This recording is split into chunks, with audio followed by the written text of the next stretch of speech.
All of the rebel, shakes the devil, shoot and stand on the purpose. I got the nerve, butterflies call, butterflies lounge, butterflies corner, news gets around.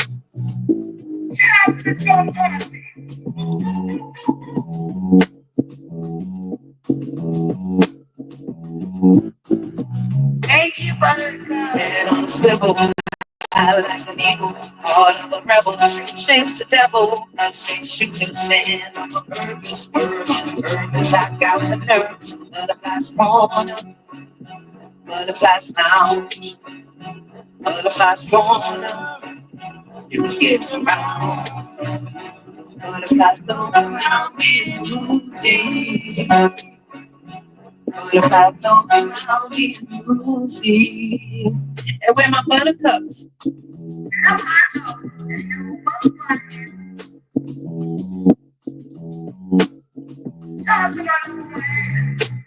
Butterfly, flying high, sunshine, and sunshine. Fly, butterfly, spread your wings, stay in the sunshine, love in the sunshine. We are the sunshine.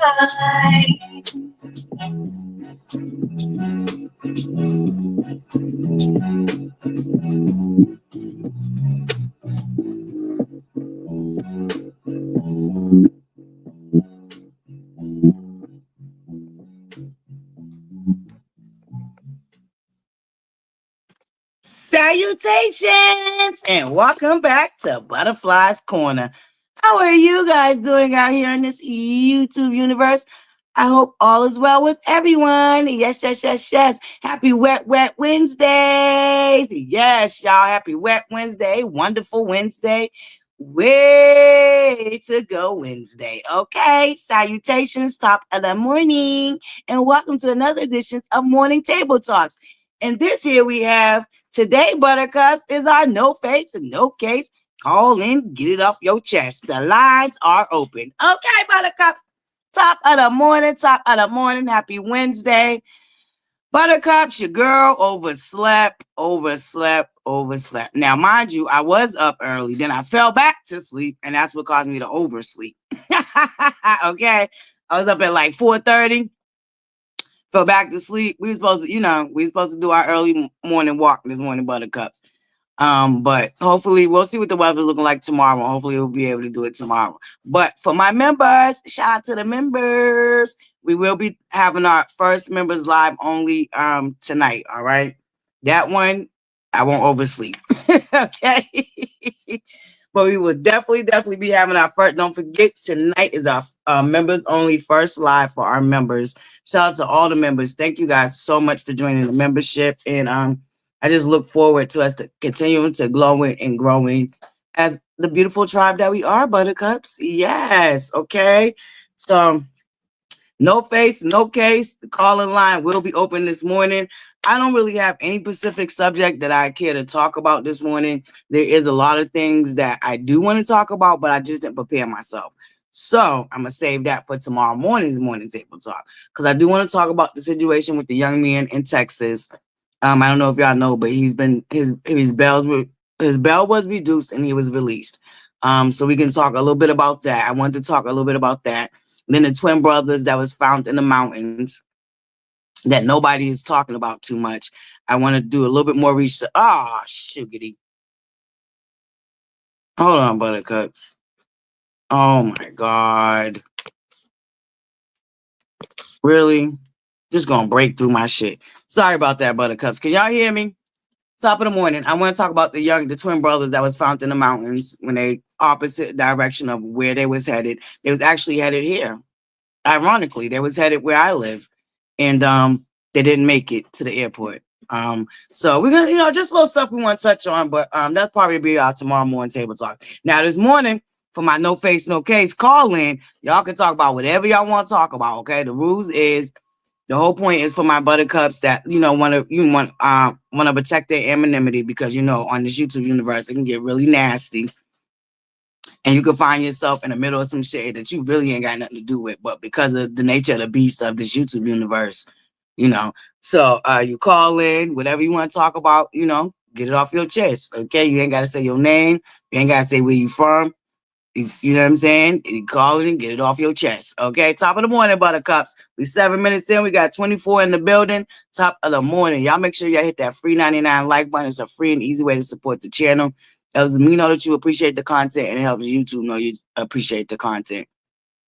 So do not forget to hit that free 99 before you come sit down to the virtual table with us this morning. All right. Okay. Now, top of the morning. Shout out to the hardest working Mod Squad on this YouTube universe. Shout out to my Mod Squad. Okay. Buttercups, if they in blue, they for us. My beautiful Keita B. Salutations, Buttercup. I'm about to call you Keita Blue. Listen, okay? Ain't nothing wrong with that last name neither. That's my family name. That's my family name, okay? But top of the morning, buttercups. Top of the morning, my beautiful Keita. Yes, y'all hit that free 99. My beautiful lady Ro is in the building. Top of the morning, buttercup. We got Sparkles. Salutations, Sparkles. Yes, shout out to the drunk aunties, baby. We in the building, baby. We ain't going nowhere. We ain't going nowhere. In fact, buttercups, oh my God, that just reminded me. OMG, buttercups, I am so sorry. Mod Squad, please forgive me. Oh my God. Oh my God. It just dawned on me. Y'all, please forgive me, Mod Squad. Y'all know I got a lot of shit going on, so some shit is gonna slip my goddamn brain. But we do have to come back and have some celebratory shots for my one and only Kiara's Kitchen. All right, Buttercup. I'm so sorry. Oh my God. I just now remembered. Dottie, top of the morning, beautiful. My beautiful lady, Ro. Miss Beverly, salutations, beautiful. Yes, live with loyalty. Top of the morning, buttercup. Top of the morning, my beautiful Alicia. All in unity. No problem, baby. Thank you very much. Thank you. We appreciate you being here. Shout out to all the Bush babies. You know, we love all of y'all.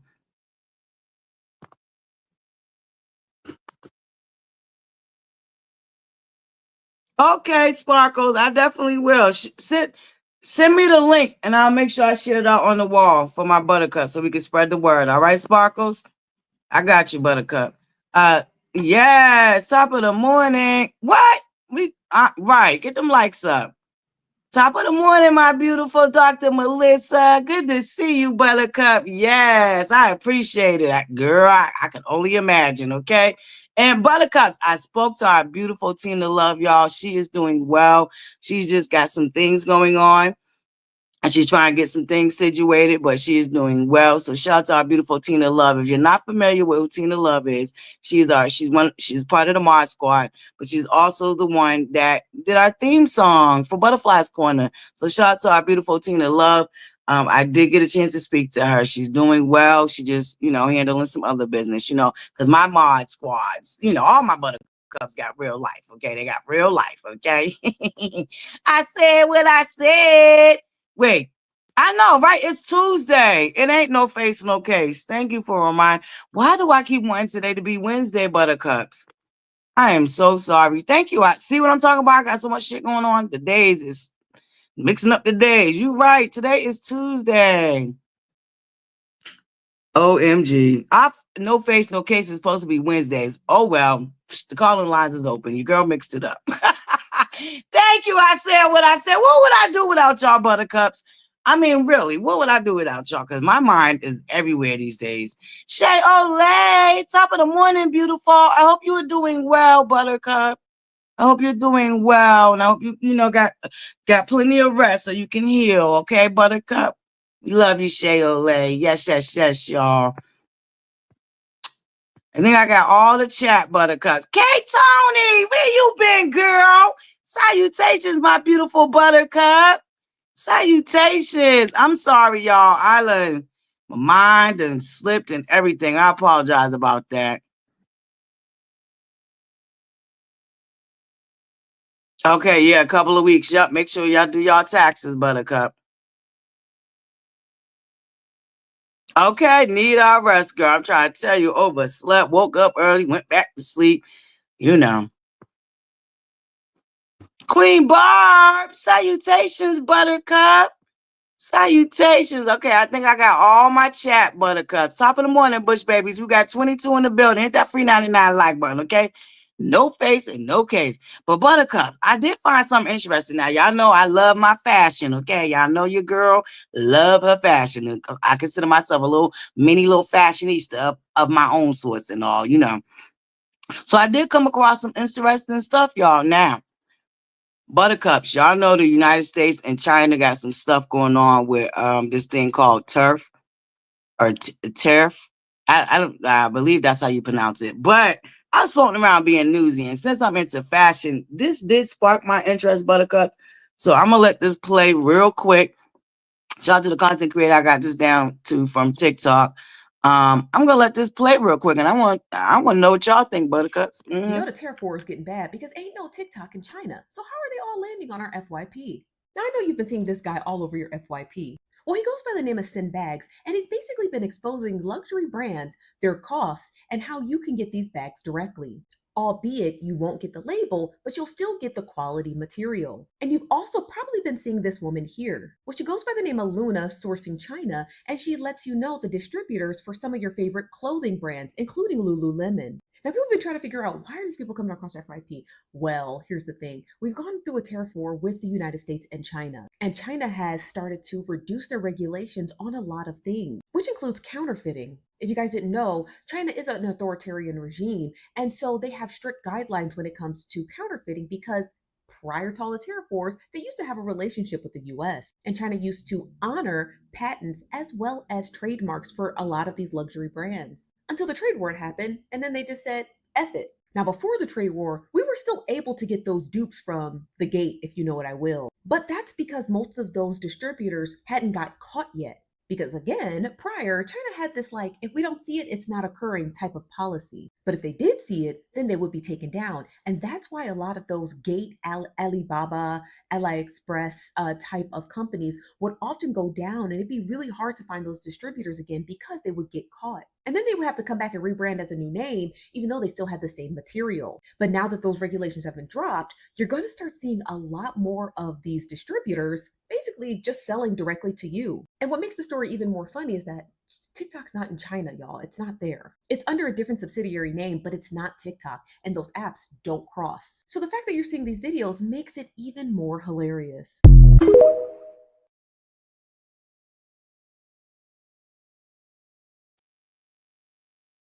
Hey, Mimi, salutations, Buttercups. Now, Buttercups, I don't know about y'all, but I'm always telling y'all, your girl is a fashionista, champagne taste on a beer budget.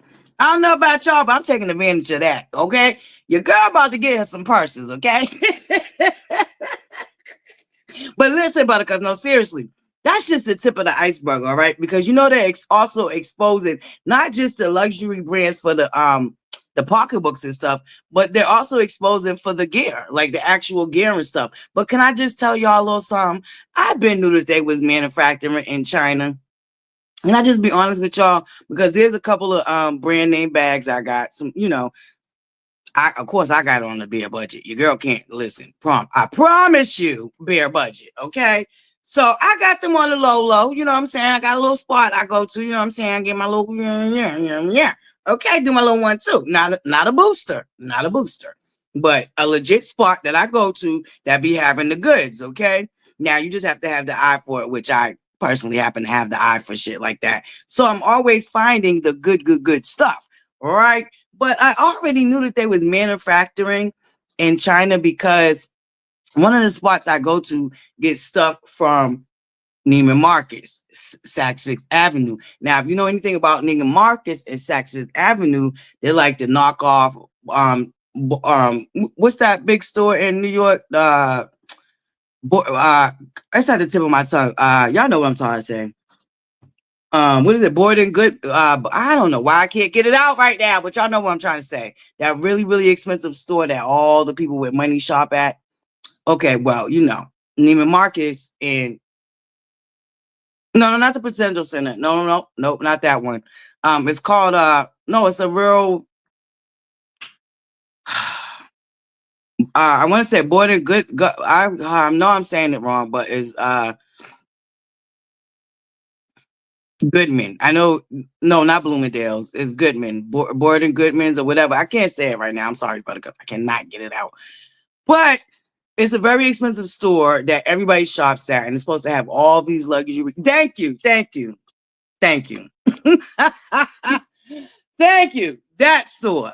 Thank you, Shay Olay. I could not get it out for the life of me, y'all. But that's the store I'm talking about. Now that store sells exclusive only. Now, and a lot of this stuff be exclusive, like there's not so many of these certain things made.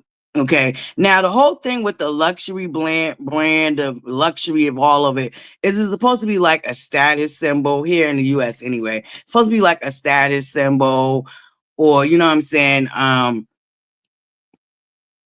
So the more exclusive it is and not inclusive, the more people would want it. So the more people would, try their hardest to obtain these things. So what happened now, what's going on with China is the whole thing's been blown out the water. Okay, there you go, Beverly. Okay, the whole thing has been blown out the water, right? So I believe that luxury brands as we know it is flipped on their head. Now, here's an interesting thing that I was thinking about, right? Because I noticed that there's a lot of really talented African American women coming up with, their own pocketbook brands. And we've been going back and forth for the last longer than that. Because when I was coming up, was the rumor that, Hilfiger say he don't make his clothes for us. He came back and said that's not true. He never said nothing like that. Because, back in the day, I'm telling my age, Hilfiger and Nautica and, Polo was what was top notch to us. Okay. Use this shit if you had on some, you know what I'm saying, Polo or Nautica or Hilfiger, right? And then the whole big thing happened where Hilfiger say he don't make his clothes for black people. That was a whole big thing. And then Nautica got caught up in some mess too. Now, the only one that never got caught up and is still considered a very thorough brand is Polo, Ralph Lauren. I have tons of Ralph Lauren. I have a ton of polos. And I still love them. I still love my polos, y'all. Like, if you don't have at least a good 3 to 4 t-shirts for the summertime with the polo, you know what I'm saying? I got more than that because, I'm still a polo type girl. You know what I mean? But, like brands like Guess and stuff like that used to be popping when I was coming up. Now, Guess is still a good brand, but it's just not popular. Now, there are brands that these youngins are bringing back that was popular back in the day, like the Pele Pele's. Like, I guess that's a Chicago thing now, but really those was hot and flaming back in the day. So I don't know how it just became a Chicago thing, but whatever. Okay. You know what I'm saying? If y'all want to claim it, you know what I'm saying? Like I'm from the East Coast, so it was Averex and Pele Pele's for us over here. Okay. The Averex is even coming back. Like there's certain brands that's coming back that was considered, that was the status quo back in the day, Listen, okay. Still, Polo is still top. To me, Polo is still a top-notch brand, honestly. Now, Hilfiger done fell off, Nautica done fell off, but Polo has been able to sustain the generations and the many fashion, trends. Polo's been able to have longevity. Polo has had longevity. Now, because, back in the day, it was Polo, Nautica, Hilfiger. Polo's the only one that lasts. People don't go so crazy over Nautica or Hilfiger anymore, right? But Polo is still a top. Fubu, for us, by us. Oh, they coming back? Oh, that's great news. Yes. Drop that information, Shay Olay.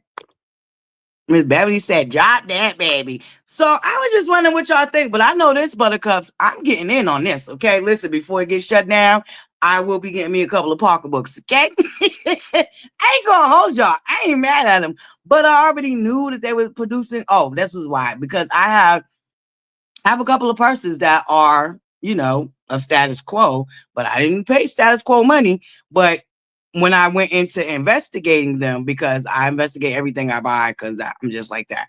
So when I went to investigating them, I noticed that, you know, it was manufactured in China, but it's coming out of Saks Fifth Avenue, which Saks Fifth Avenue, like I said, is like a, you know, Bourbon, good, whatever, whatever. Y'all know the name I just had up there on the screen. So they're much like them. They sell quality, high-end goods, right? Now, because then there's low, well, there's high quality, but like it's mid, like the examples I gave you, like Polo and Guess and stuff like that. We would be considered still luxury brands, but they would be considered the low end of luxury brands, right? So I'm just gonna be honest with y'all, buttercups. Your girl is definitely gonna grab me a couple of bags. I'm definitely grabbing me a couple of bags. You know what I'm saying? I ain't gonna hold y'all. Your girl getting in on it. Listen, your girl getting in on it, okay? I done seen a couple of what you call them? Hermes bags. I done already found me a couple of sellers down to the TikTok girl that I follow. Listen, buttercups, I'm getting in on it, okay? Hold now, but my thing is, I think the whole exclusiveness. Now, couture is still couture.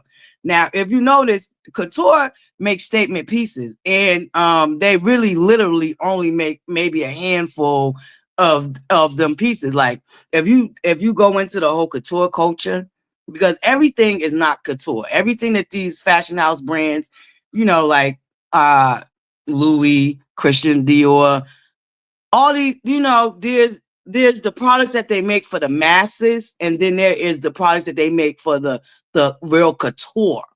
You know, the people that really are into couture. Like they better not see more than 4 people with the same item that they have, type of, you know what I'm saying? Now that's top notch. Now that's couture. There's a difference between couture and then the shit that they mass produce. You know what I'm saying? That's why even like the Chanel bag, I think it's even lost its status. You know, don't get me wrong. Coco Chanel is one of my favorite couture designers. Her and Christian Dior has always been my 2 favorite fashion designers, okay? As far as when we're talking about couture. But I've always wanted a Chanel bag, but now that it's become so, I don't know. It's just lost. It's lost that oomph. You know what I'm saying? And I really feel like the status quo that came with having a Chanel bag. I think that whole fantasy is gone. Okay, listen. You want that Walmart Birkin? Listen, baby. And here's the trick. And here's the shit. This is why it's messed up, y'all. Because it's not really Walmart. They just don't put the name on it. But it's still the same quality that motherfuckers are going out here paying $250 for. Okay. I mean, sorry, excuse me, $250,000 for. Okay. It's still the same quality. And see, here's where they messed up with China. Because China done blew it out the water. It's the same exact quality. Okay, so when you're paying $250,000 for a Birkin, you're only really paying for the name. Give me a Birkin without the name on it. Okay, listen. Give me the Birkin without the name on it. It's still a Birkin. It's the same quality. You just ain't. It ain't got the name. You get what I'm saying? Listen, buttercups. Yep. I love my coaches, girl. I got a whole bunch of coaches. I still got my coaches. Yep, my Dooney and Burks. I still got my Doonies. I got my coaches. Now, those are excellent quality, but they're not as status quo as they used to be back in the day. Like when I was growing up, if you didn't have at least 3 pair of bamboo earrings on and a motherfucking bucket coach. Now, y'all know what I'm talking about when I say the bucket coach, right? You know, the bucket coach. Yeah, baby. You wasn't hitting on nothing if you didn't have the bucket coach back in the day, okay? And I'm trying to find me one right now because I want me a bucket coach. Listen, I love my coaches. Love my coach, baby. I still got some. I think, matter of fact, shoot. Listen, I definitely still love my coach. Like I said, I'm trying to find me a bucket coach. I want the old school bucket too. You remember the big bucket? You know what I'm saying? You wasn't popping if you didn't have that bucket coach on you, baby. Listen, okay, the bucket coach, baby. You wasn't popping, okay? If you didn't have the bucket coach, you was not popping, baby. And I'm trying to find me one today. I want a bucket coach. I'm still trying to find me one, Buttercups. Absolutely. Mm-hmm. The bamboo earrings, baby, with the bucket coach. You was the shit, okay? You was the shit. Sprinkle on a little white diamond. Shout out to Liz Claiborne. Sprinkle on that little bit of white diamond. Girl, you was popping. You was popping in the hood, okay? Yeah, hood fabulousness, okay? Hood fabulousness. But no, for real, Buttercups, I'm about to get in. I'm about to get in on that, okay? Now, here's another question. I don't know if y'all seen this. This could be considered cultural appropriation. Louis Vuitton all of a sudden come out. They got a fan pocketbook now, y'all, Buttercups. Louis Vuitton got a fan pocketbook now.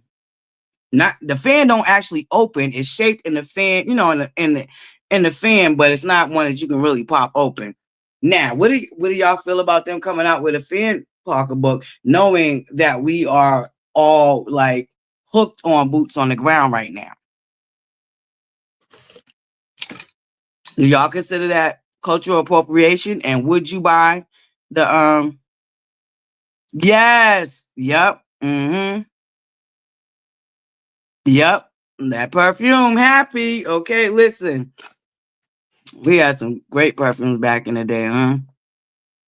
Yes, they have them on the website. Now, would y'all purchase that thing?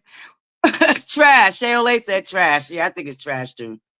No. You know what I'm saying? I don't know about the cups. I don't know about that one. I think it's rather comical that they all this time they could have been had a fan purse. They could have, you know what I'm saying? But they just now want to come out with a fan purse. As they see black, because you know black dollar is still the mighty almighty dollar, y'all. Y'all know that we are still the most consumptionist, consuming ass motherfuckers out here. Yeah. See, this is why our blackouts mattered. This is why our blackouts earlier this year mattered, because our black dollar is still the dollar that spends the most in our economy in America. Let's just be clear. Poor as dirt, but our dollar still spends the most. Now, the sad part about our dollar in our neighborhood is it doesn't stay in our neighborhood. As soon as we spend that dollar, it gets ciphered out of our neighborhood. Whereas, compared to other cultures, their dollar stays in their neighborhood. It gets spent in their neighborhood at least 10 to 15 times before it leaves the neighborhood. You get what I'm saying, Buttercups? So, I just gotta be mindful of stuff like that. Oh, well, you know what? They might have merged. Gucci and LV might have merged, but they was two separate companies. They was, because Louis Vuitton started out as just travel, travel luggage. They just started out as a luggage brand, and then they ventured off into the other stuff. But they was really a luxury travel brand. And Gucci, you know, Gucci's Gucci, you know. And Gucci was popping back in the day. I wish I still had my Minnie Mouse sweater that had Mickey and Minnie dipped out in a feline sweatsuit with some with Minnie had the Gucci pocketbook. You know what I'm saying? With the little bamboo earrings. It was a cute little sweater. I wish I still had that sweater. Oh, you like Michael Kors? I got a couple of Michael Kors. I gave my mother one, and I still think I got one left. I got a couple of Michael Kors, but you know. Mm-hmm. Now, Gucci and Fendi used to be popping back in the day. You know, you was really, really the shit if you had some Gucci or some Fendi on your back. You know what I'm saying? Okay, they merged in the late. Okay, Louis Vuitton and Fendi merged. Okay, that makes sense. Yeah, yeah. You don't like. Yeah, some stuff does get for me. See now, me being a fashionista, I believe there's a difference between being a label whore and actually having style. You know what I mean? And for me, when it comes to style, it doesn't necessarily have to have a label on it, because I could take some real cheap shit and make it look real rich. Okay. That's just me though. You know, that's the way my mind works, you know? So I guess it really depends on how you view fashion. So for me, just because everything you have on has a label on it doesn't mean that it looks good or you're looking good. You know what I mean? To me, it's still all about style. So that's just my opinion. But I just wanted to know what y'all thought. I don't know if y'all was into fashion and stuff like I am, because y'all know I told y'all I did want to start a fashion segment because I love fashion. And I'm definitely going to be getting on this turf war that China got going on with America. And I'm going to be getting my hands on some of them bags. And a couple of belts, okay? Now, when they put them shoes, okay? Wait a minute, Mimi, you got a thrift store? Hold up, Mimi. That's what I'm talking about. My tribe. We hold these hidden gems. Mimi. Hold up, girl. Don't threaten your girl with a big budget with a good time. You got a thrift store? Oh, wait a minute now. I've never, what's crazy, Brown Girls Walk? I've never even paid attention to Fendi's perfume. Next time I go down to Macy's, I'm gonna smell it. I'm real particular about my perfume. I'm real particular. Like, I'm real particular. That's the only bag I don't have is a Louis. I have a Gucci. I have a Prada. I have a Dior. I have one Gucci. My Prada bag. I got my Christian Dior. I got a Fendi bag. And I just now got my hands on a Versace bag. But for the brand name bags I have, and as far as high-end luxury, I do have, but they're bare budget, they was on bare budget. So that's why I have them. But I definitely didn't have the money to buy them at no 2,000, 3,000. And I thought about that, Buttercups. Would I really spend anywhere from 3,000 to 4,000 on a pocketbook? I really had to think about that. I don't know, Buttercups. And I love statement pieces. I love statement pieces. And now, statement pieces are the things that you can't wear with everything, but when you do wear it, it makes a statement. You know what I'm saying? I got a couple of statement pieces. I do have a couple of statement pieces, but they're not, high end, but they're still cute. And I love vintage. I ain't even gonna hold y'all. I love vintage. Matter of fact, I got 2 Fendi purses. Yeah, I got 2 Fendi purses. But I love my vintage. I do love my vintage. I'll wear some vintage shit. So, because for once again, for me, it's about style. It's not necessarily with keeping up with trends. Like, I like to set trends. So I don't be trying to keep up with trends. I will set the motherfuckers. So for me, it's all about style. It's all on how you style that shit. You know what I mean? Good morning, Symmetry. The line is open. Ain't nobody calling, so I'm just, kicking the Willy Bobo with y'all. I actually got a couple of things I got to do today, so let me see. Mars, did y'all drop the number it's the same number. Let me go check, see if we got any phone calls that came through, because our little line it don't be ringing right sometimes. See if we got any calls that we missed. So, Buttercups, this is real awesome opportunity that this content creators that he's one of the original OG content creators out here. He was doing his thing before a lot of these other a lot of other content creators, but he has an opportunity to co-host on his show, and think about taking advantage of it, Buttercups. I'm thinking about taking advantage of it. Wait, was the line open any of these days? We got a lot of missed calls. Was the line open on these days? Did we open up the line on the second, y'all? I can't even remember. Thank you, Mod Squad. They go to hotline number, Buttercups. Anybody, anything you want to talk about this morning? I ain't really had no subject for y'all this morning. The stuff I do want to talk about, I got to do a lot more research on. So probably going to talk about that tomorrow morning for Morning Table Talks. So this morning, we just kicking it, hanging out. And I just, came across what's going on with the luxury brands and stuff. So I was wondering what y'all thought about it.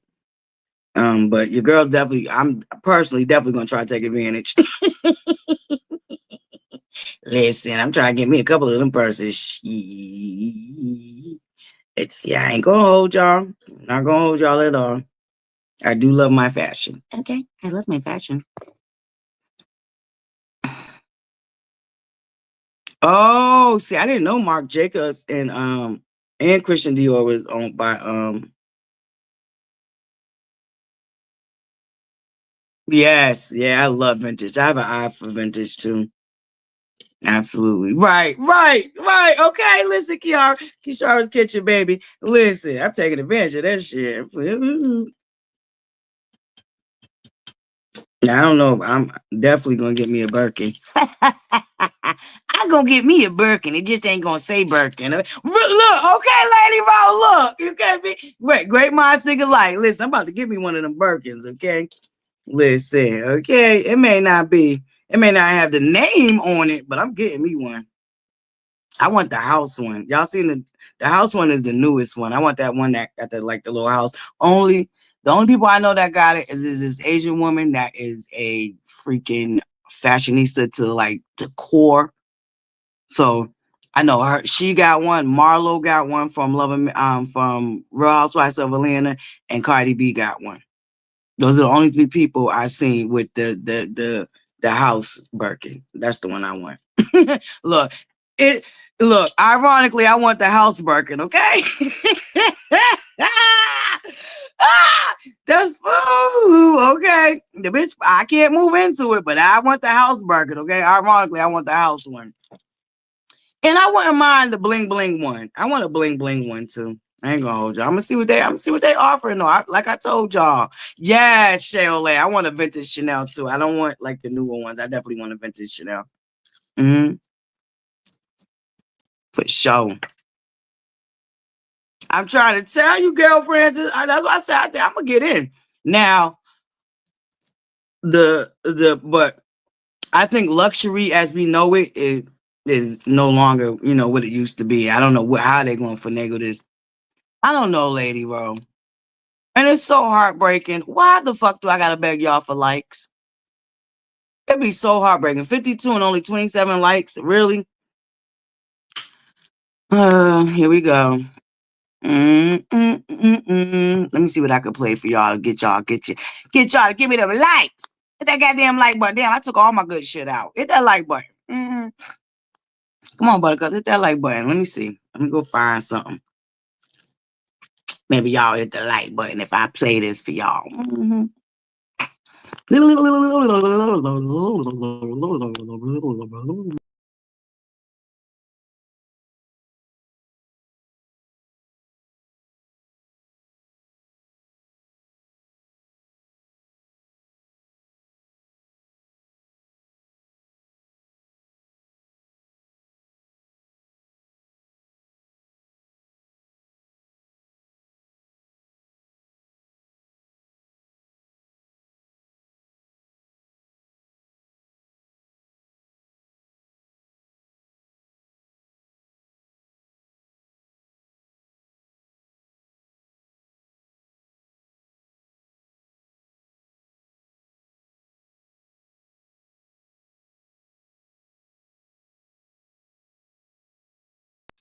Messing with y'all. Hit that free 99 like button. I know what y'all want. I got it for you too. Hold up. I got y'all. Oh, nope. It didn't upload because that stupid commercial came up. Hit that free 99 like button, Buttercups. It's free.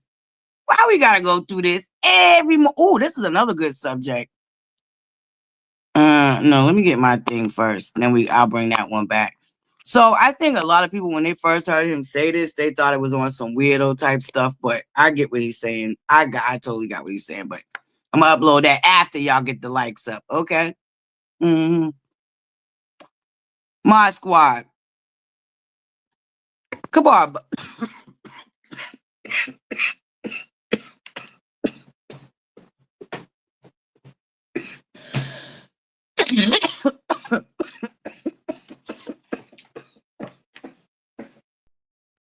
Dang, Buttercups, y'all got me choking over my own damn words.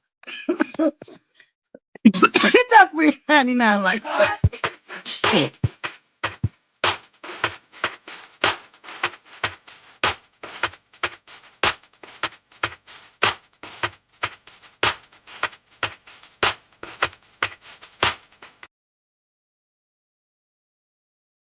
I had to bring that one back on y'all asses. Hit that free 99 like button, okay? One more again. One more again for that free 99 like button. Let's go.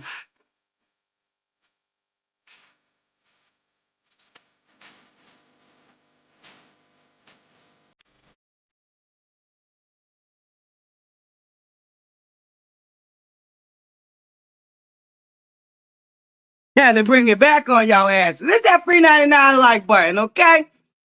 It don't cost you a thing. Thank you, Buttercups. 42 ain't bad for 50 in the building, okay? That make more sense than with the 20-something. And we had, okay, listen, we know who we ran off. We done went down to 46 Buttercups. We know who we ran off.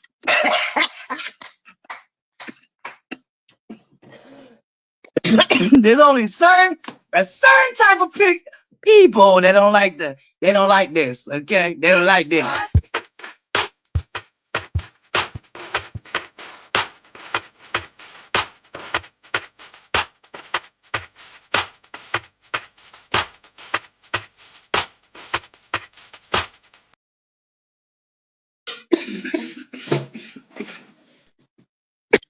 That's our kryptonite, okay? That's our kryptonite, Buttercup. Look at that. That's our kryptonite. Got them right up out of here, okay? Bush babies, okay? Stand up, Bush babies. Listen. That's the kryptonite, Buttercups. Hold up, Satin Baby Doll. What happened now? What happened with Kirk and Jock? Thank you, Buttercups. Yes, much better. Okay, Scrappy got beat up. Uh-oh, Buttercups. I gotta go get the tea. Scrappy, wait a minute. Him and Kurt was real cool. I know him and Jock had a falling out. No, wait a minute. They was all cool.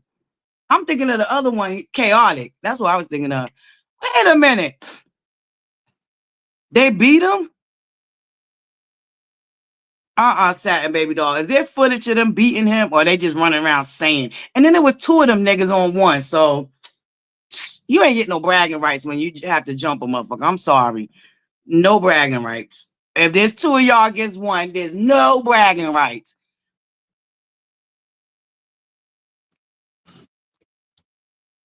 Oh, it's on YouTube? Dang it, Satin Baby Doll. So none of the blogs picked it up? Now that's weird. None of the blogs picked it up? Scrappy, stay in the blogs. You stopped watching it, bad girl? Was it on this show? Or it was on YouTube? Oh, it was the AI channel. Okay. Is this the channel living for me? Hey, Ebony Eyes. Salutations, Buttercup. Oh, it's a lot of videos. Oh, okay. Okay. Some people don't think it's real. Okay, Buttercups. We're gonna have to do our little investigation on that one. Buttercups, and y'all know I'm over the whole Ken and Brit situation, right? Like, I'm over it, okay? Y'all keep trying to make excuses for why what Kenya did was okay, and it was disgusting. If she really felt threatened by that young lady, she should have took her ass to the police station and filed a report and got a restraining order. Not what the fuck she chose to do.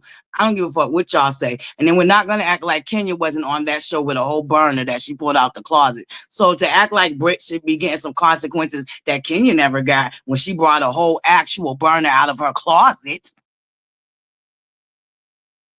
and was threatening Phaedra, who was pregnant at the time, there was no type of outrage for that shit. None whatsoever. Nobody felt Kenya should have lost her job or nothing. And Phaedra Parks was pregnant at the time. And it's this, oh, okay, well, they was both wrong. Fuck you. Kenya was wrong. That girl did not threaten her.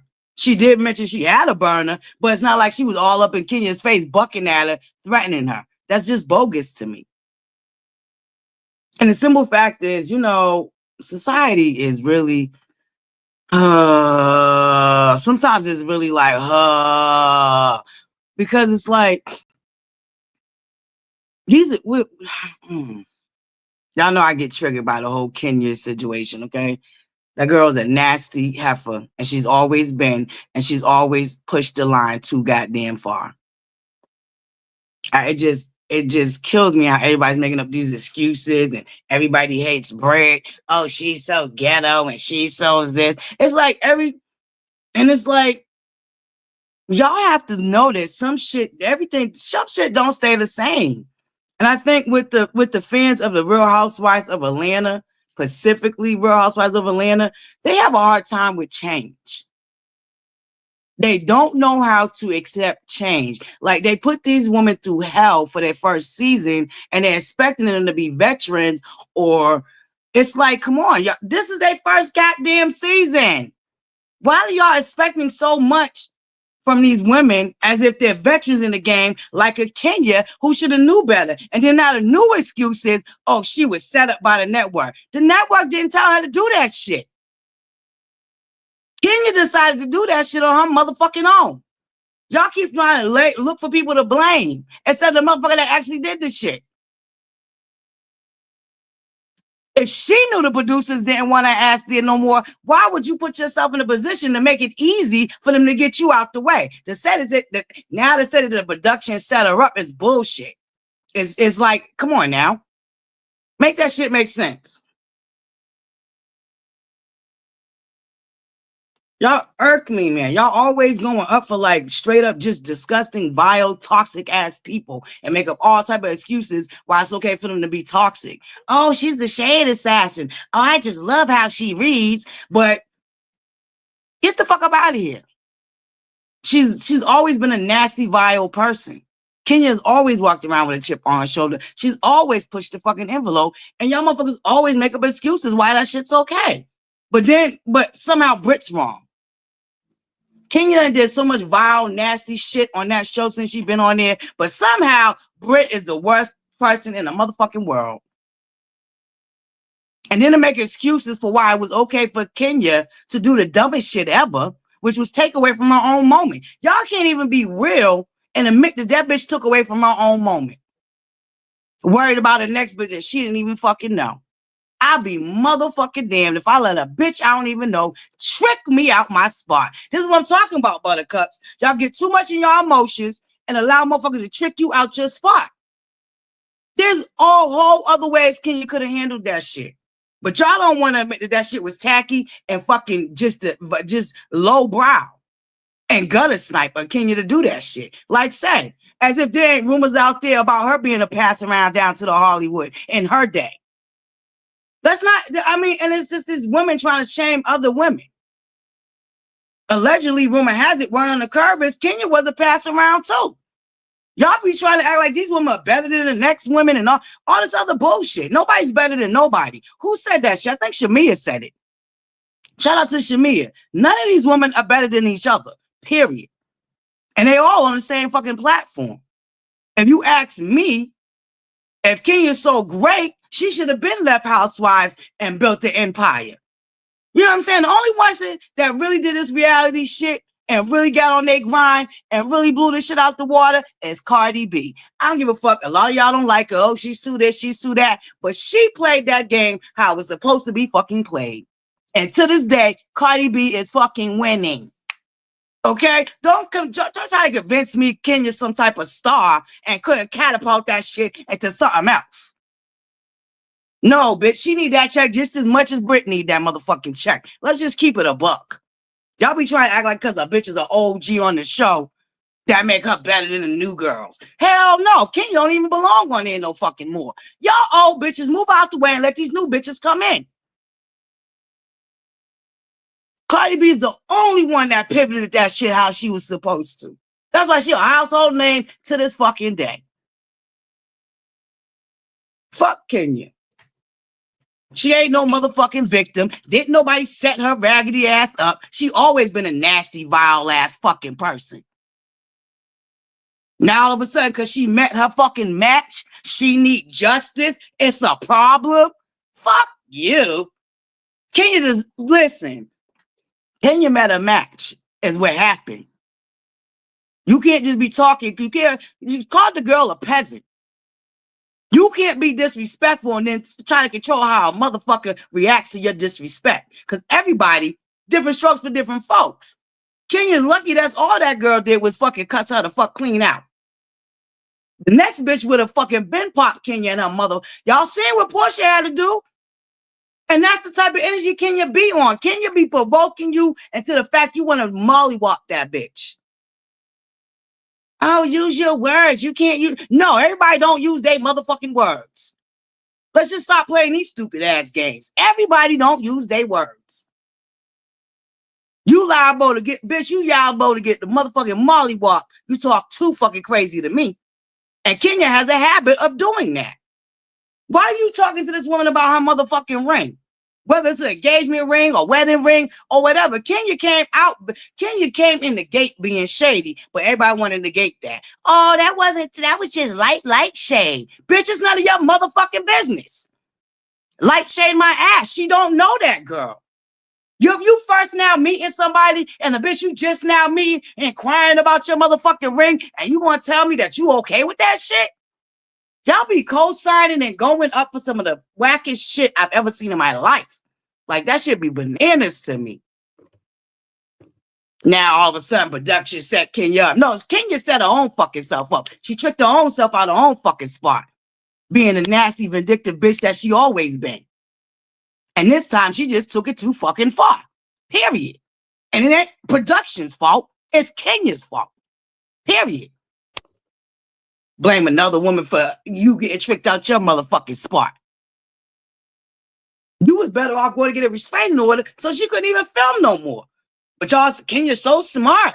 She's so smart, she didn't handle that shit that way. The smart way would have been to did that. You know what I'm saying? Like, come on now. Y'all be killing me. Now it's production's fault. Now they both wrong. You never, nigga, it's all, now they both wrong because y'all don't want to hold Kenya responsible for her fucking nasty ass behavior. Deplorable fucking behavior. Down to her own grand opening. That she spent the whole year off ragtagging and dragging production for not showing it the previous season. So when they finally give her the motherfucking green light to show it, this is what she decided to do. And y'all motherfuckers want to keep co-signing that shit and making it seem like that shit was okay. Imagine if that was your fucking daughter. And let's not forget, as women, y'all all talk about, oh, this girl, she was bragging. Y'all know how that come on now. That human trafficking and the manipulation of young and grooming young girls is serious and for real. And the way y'all excusing that shit to make Kenya look like some type of victim is crazy. You don't know what that girl went through. To humiliate her like that? Nah, she didn't deserve that. Now, if she would have got a restraining order, I could have totally understood that. But to use her own moment and opportunity to expose another woman with some shit that there's rumors about her doing back in the day. Come on now. Hey, Lady Ro. Good morning, Thank girl. you. How you doing? Come to trigger this stop red. Right. Go Okay. ahead, Lady Ro. I think you're going to bring me back down to reality, even it out. Go ahead, baby. Right. I said, let me break this up right there now. Now we ain't gonna act like we know Kenya done did some stupid stuff, right? This was one of the most stupid things she's ever done. But Britt is a whole different animal. This last week's episode, she showed us what type of animal she is.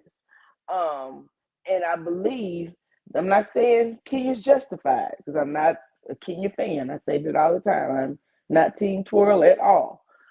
But I do not like Britt. Britt went off last week on Angela Oakley just because she asked her how she was about to lose her license based on pictures that Kenya put up. And the whole thing was Britt was lying. Britt also said she never mentioned a gun. Britt has a whole podcast where she's talking about she never leaves home without her pal. So Britt is a liar, right? So although Kenya did wrong, so did Britt. Kenya never bothered Britt. Britt was gunning for Kenya for the moment she stepped on the scene. Kenya just let her guard down and let that girl trick her out of spot, as you call it. But yeah, this ain't just a Kenya issue. This is a Brit issue too.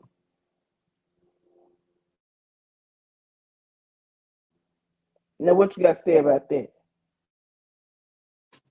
Kenya's a liar too. So that one don't work for me. Kenya's a liar too. She's been caught in lies too. What And lies? once again, What lies can you be uh, caught in? 'Cause let me tell you something. She got a memory like an elephant. Now, what lies can you be caught in? Now, and I'm not a who Kenya got an fan. elephant?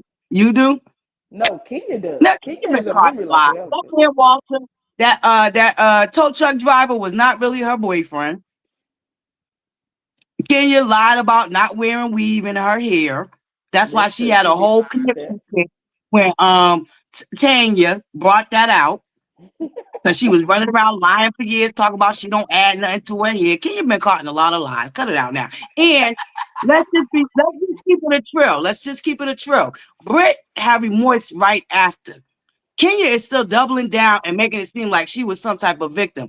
Now, I know y'all want to negate and act like y'all don't ever want to talk about that. That girl came to Kenya and apologized.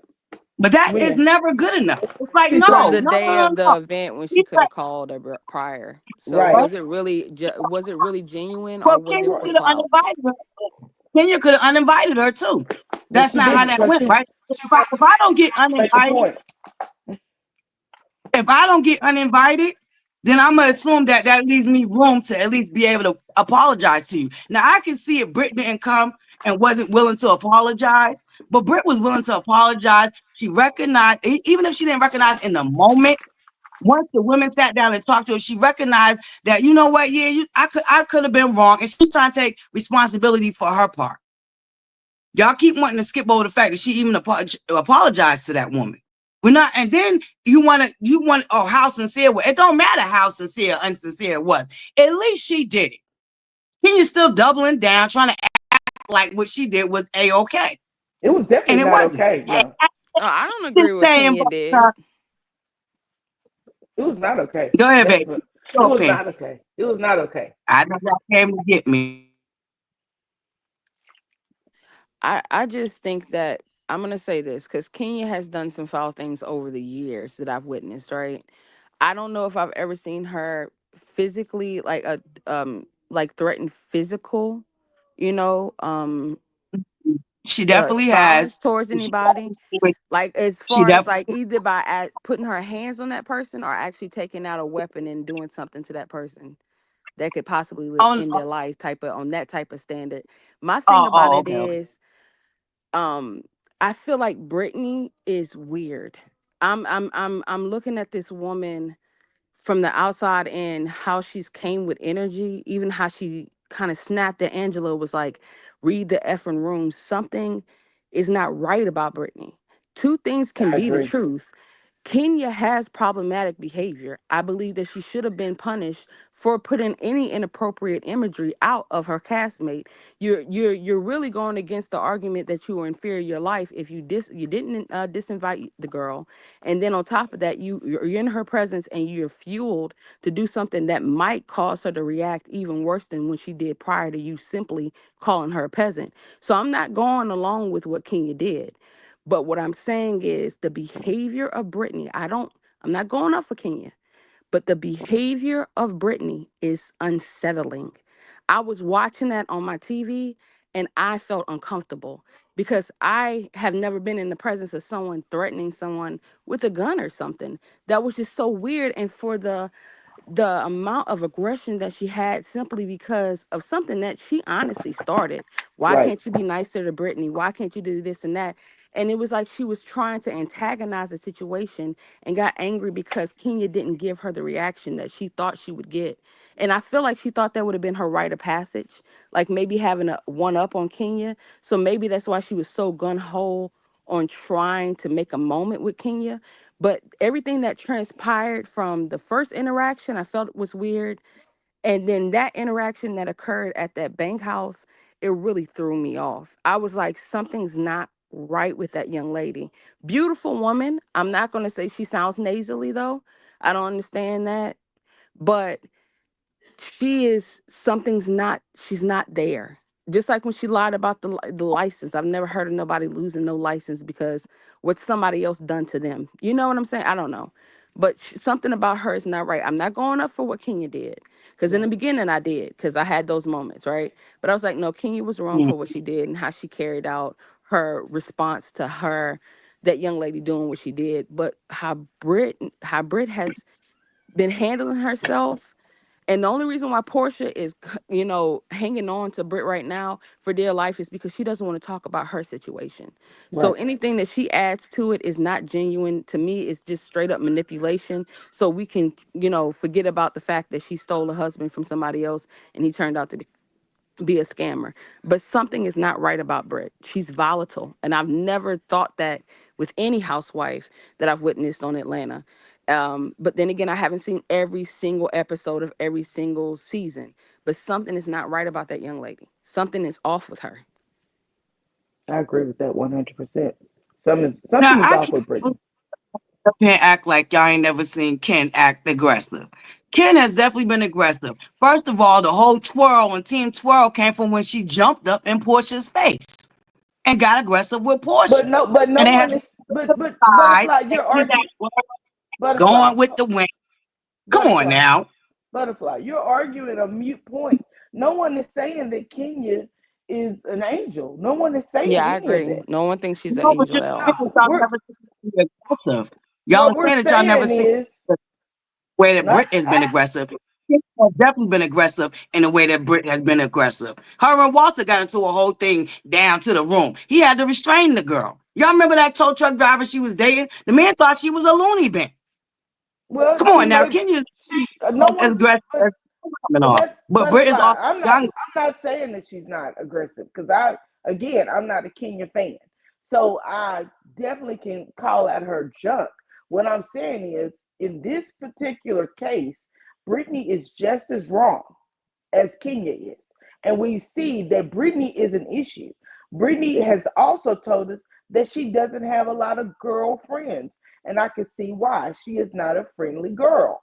She sat at that table, and these ladies were just having an innocent conversation, and she started snapping on them one by one. Brittany has an issue. And even if you remove Kenya from the equation, it does not delete the fact, I'm sorry, that Britt has an issue. Britt has an issue, and she's a problem. And I don't think See she's why going to she make it through this season. I don't I see why she snapped on Angela. First of all, y'all went and checked on the woman No, that ma'am. did the act No, ma'am. before you woman that actually was that the act was done to. Y'all go and check on Kenya first. Then you come and you asking her, and she's trying to explain it. I see why she snapped on Angela. I don't think Angela, she's trying to explain the situation. And ultimately, she's not saying that she got in trouble because of the pictures. Let's not forget, Kenya also called her a fraud and said the girl was frauding people. That's why her license came into question. But if Angela would have let her finish, I believe that's what she would have went into. But Angela, the way Angela jumped at her, talking about, oh, well, how that? Because automatically, come on, you're still gonna be your nerves are still gonna be bad because you was No. exposed. Not only was Mm-mm. you No. and that, but Kenya did also accuse that girl of being a fraud and showed a She's a whole bunch of fraud. mugshots. She was a fraud. That's why her license is removed. I mean, her license was suspended. We're going to keep it 100. I am a licensed carrier. I carry a license in several states to do the job that I do every single day. And guess what? If my license goes up under disciplinary action reviews, it's because of something you've done. They don't do it because of the actions of another person. They don't do it. Brittany sat and played in everybody's face at that table, and when they questioned her about it, she went froggy and tried to leave. That ain't cool. Don't ever try to play Oh, with someone's intelligence. That's gaslight. no, because she was gonna, She was like I said lying. before, and it said that she was gonna say, I mean that they're investigating me. They suspended it and they're investigating me. That's what Britt was trying to say. That's So why now to her it's like I'm now going you speaking license. for her. Wrong. But Angela jumped the gun before she allowed her to finish. Like I don't know. I don't No, know, Buttercups. Brit is weird that's to not at me. all. She's just Yeah, Brit. weird. I don't know. The way I was raised too, just because somebody like I may have felt my feelings might have got hurt if someone ignored me or paid me dust. But I would never go to the point of I'm gonna put my hands on you. Cause then anybody, just because they verbally get stimulated, can use the excuse of abusing someone. You understand what I'm saying? And there's no, if someone's just talking to you or they did something or said something that irritated you, I don't think that's a good enough excuse to say I got some pew pews and some whips, I and agree. are you gonna you gonna find out that's all of that. She's weird. I don't know. Like, I'm not saying Kenya is perfect. I'm not. Butterfly, I promise you, I'm not saying that.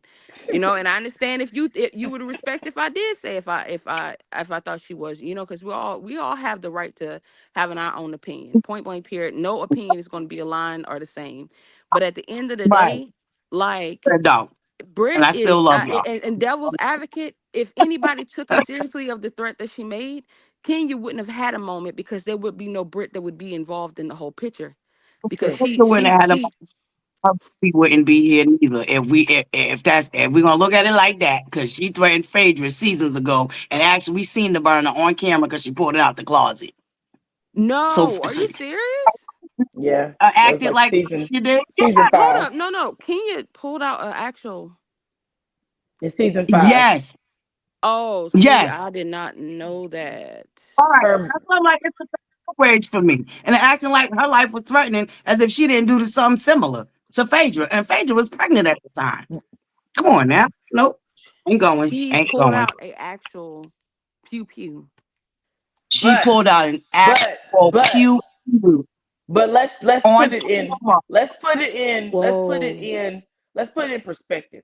Brandon and Kenya were packing to go on a trip, and she said, "Should I bring my pum pum?" And she showed it. Phaedra was nowhere around. Let's put it in perspective. I'm not saying it's right because it definitely is wrong, but she didn't pull the gun on anyone or the pew pew on anyone. Did she Guess what? threaten Phaedra in the No same room problem. as Phaedra? Did she say that she was going to use the pew pew on her? She was talking to Brandon. Okay, so we're putting it in perspective, right? We never seen no burner in Britt's hand, nor did we see a whip in her hand. So what are we talking about? The perspective is They're Britt saying was that she running made the threat though. She did say like she gonna find out she playing around with me and stuff, and they were in the same vicinity. And then like how hello, Miss but Letty Rose said on previous podcasts. Oh, sorry. she, she had no burner in her hand. Kenya actually showed us a burner. So which one you gonna take more? Which, No, that's huh? bad too. I don't think that should be on the Ah, show either. That was wrong. I agree. That's totally wrong. She shouldn't have at all showed weaponry of any form on there. I'm like, y'all can't even use the fact that it Oh, came out of her closet. It was nowhere around. We actually seen it. Britt was just running her mouth. Britt didn't show no burner on camera. I gotta say something too and You put in want to more perspective too, serious? because The one Kyle who go did. for a fact on the burner, or the one that's just running her mouth? But she ran I'm her gonna take the mouth one. in. Hold on. But she ran her mouth in front of Kenya. Am I right? Kenya was right there. No, And when yes, she no, did. she She didn't. was No, going she to the wasn't. elevator, and Kenya heard her. They were going to the elevator. They were going out the door. And then when her husband walked up, she got even louder. She wanted Right, but Kenya she to was hear not. her. That was a threat. It was other. They was going in separate directions though, Lady Ro. It wasn't like she was dead in Kenya's face, like you know how Robin and Monique was with the umbrella situation. No, that's still to me, that's still not in her face. They was going in opposite directions, and she was, still running her mouth. And Kenya was way over yonder, over here going in a whole nother direction. So technically, it's still not like threatening her. It's homegirl running her mouth. Once again, where we actually seen Kenya's burner. We didn't see Britt with no burner. She could say she could say claim that she run around with burners all day long. Okay, just like I could claim my eyes are purple. If y'all see you with no purple eyes, then what? You get what I'm saying? But we actually seen Kenya's burner. So to me, it's still what Kenya did still equals worse than even Britt just running her mouth. In No, perspective, I just think to me now, they're both wrong. but They're both wrong though. They're both wrong. I agree they're both wrong. They're That's both wrong. crazy. Yeah. I mean, we could argue this all day long, but they're both wrong. here's the difference. Britt realized that she was wrong and tried to rectify that situation. Y'all keep wanting to skip over that too. I could see if Britt doubled down and acted like she wasn't wrong and was bullheaded like Kenya was. Britt automatically regretted that moment in that situation and tried to rectify it. Whether you want to believe her apology was genuine or not, at least she attempted to do so. Something Kenya has yet to do. Kenya I has yet to I take agree with that. responsibility. I do I agree agree with as that. well. I agree with that. That she did try to rectify it, but we also know because we here's one thing we can say: Brit is definitely a fan because she knows all the scenes and the things that have happened throughout all the seasons. So we know she knows that Kenya isn't forgiving and that Kenya can be vindictive. We watched Kim pull a chair from up under Kim Fields. We watched her play with Apollo in front of Phaedra. Very nasty. That was nasty. We watched her try to get back at Phaedra by walking around with the butt pads and embarrassing herself at an open forum get together in Atlanta. So we know, Poor. huh? Sorry, you broke up. What you say, Butterfly? We watched her provoke Portia. Correct. Mm-hmm. With a scepter and bullhorn. We watched all of that.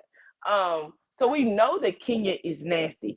I just don't know why Britt chose to zero in on Kenya. I think a moment. I really think it was like if you go for the, like Nene said in the past, you go for the top one, you kind of get that, like, I don't know, okay in.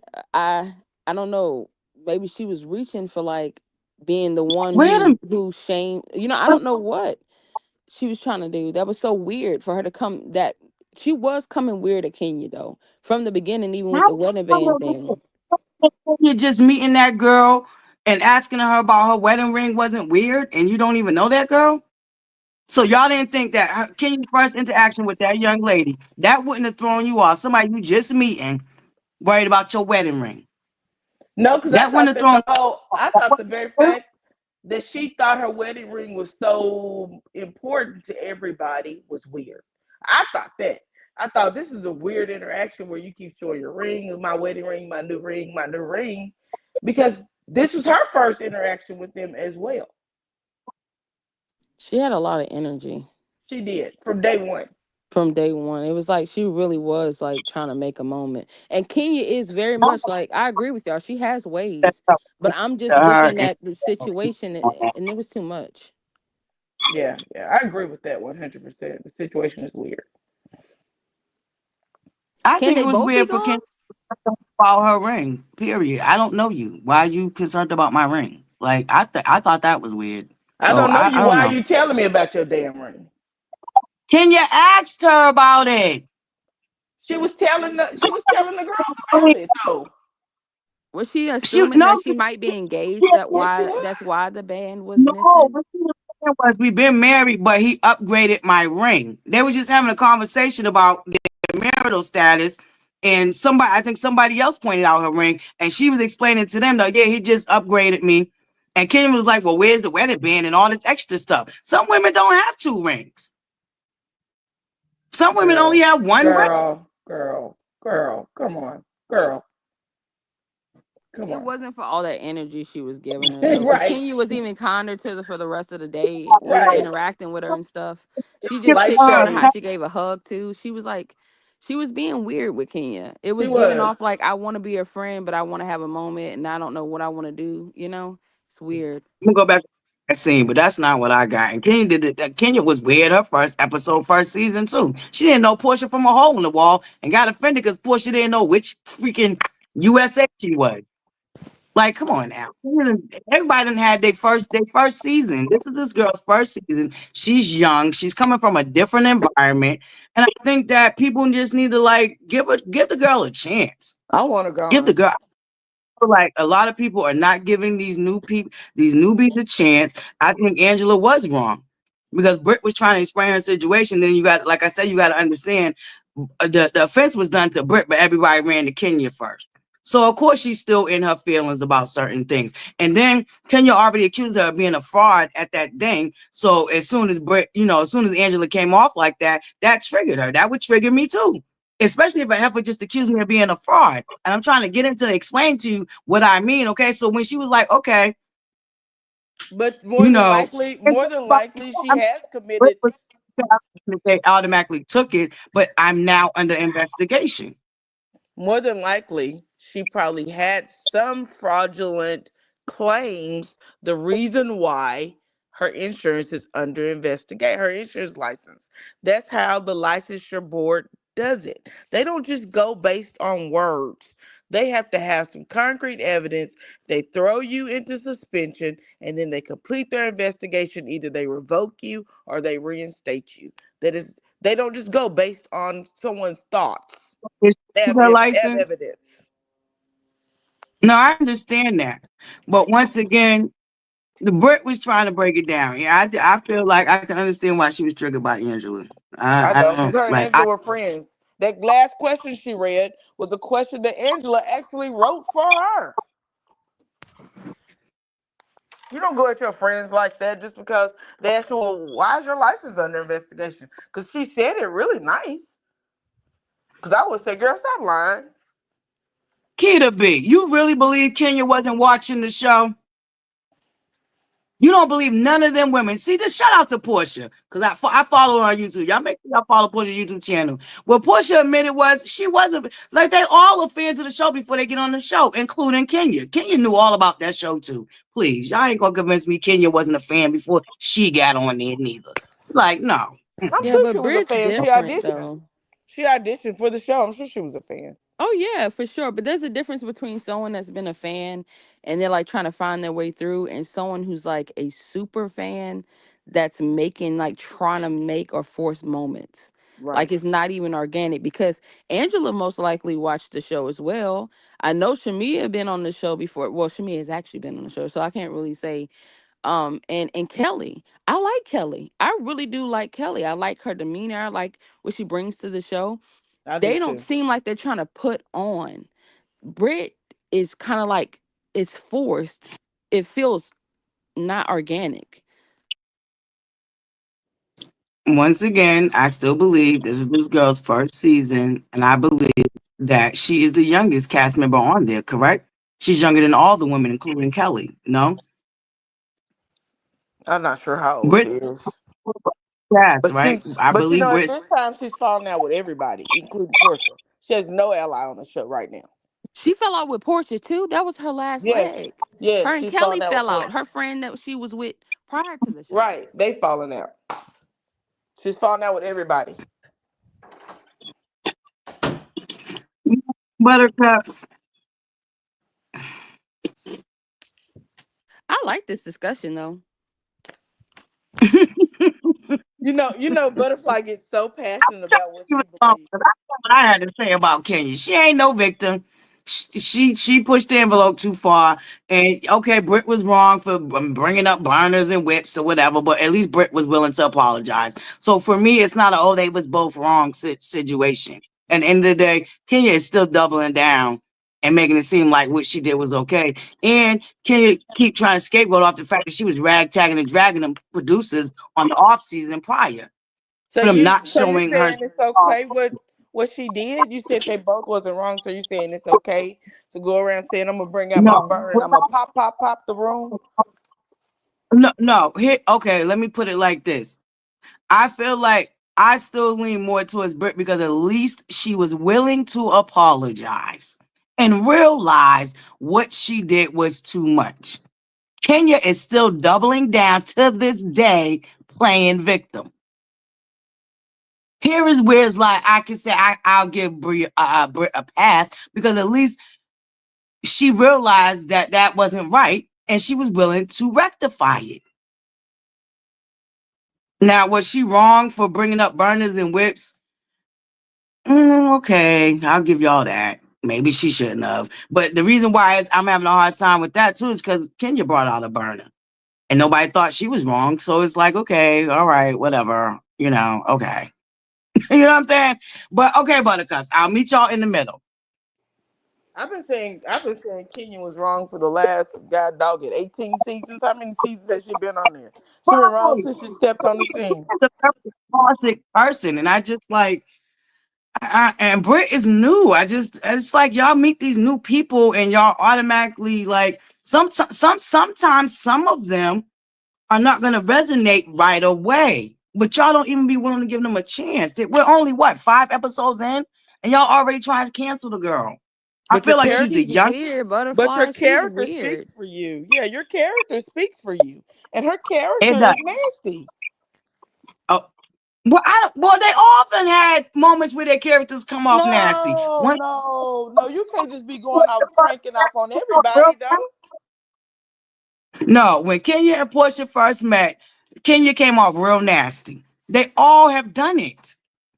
They all done it. Now, I don't know. She's just a little different. Then she spent this episode crying. I couldn't get with the tears.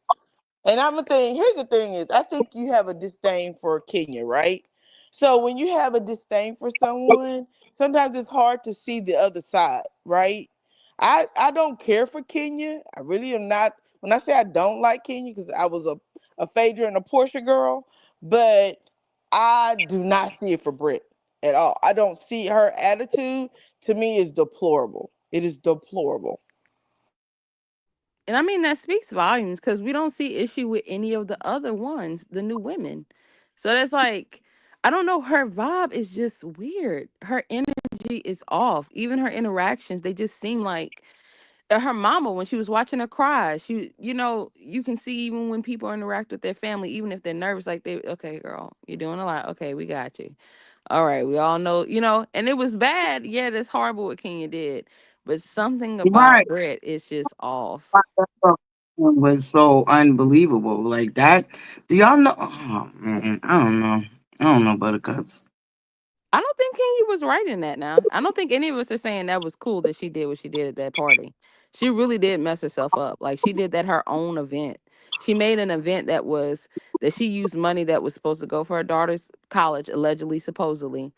And then she turns Mhm. around and makes it about a woman that she doesn't even like or barely knows. That was stupid of her. That was very dumb of her.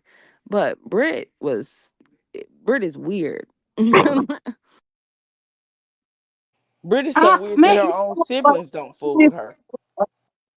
um, maybe even it's just a little of my own experience growing up and people not really taking the time to get to know you. And I feel like y'all are not giving Brett a chance. I'm still gonna get a girl a chance. Now, am I gonna say she's right when she's wrong? No. Or was she wrong for bringing up whips and whatever, burners and all of that? No. Ooh, your camera came on. Okay, I was about to say, boo. Sorry, the wall ain't up. Look, I'm gonna put my hand over the goddamn phone like I can cover you. It's okay. I thought it got beautiful anyway. Okay, y'all see that there wasn't no wild moment. Okay, And wasn't no is wild moment. right. Okay, all put together. Okay, y'all seeing it. Y'all seeing it. Don't even hate.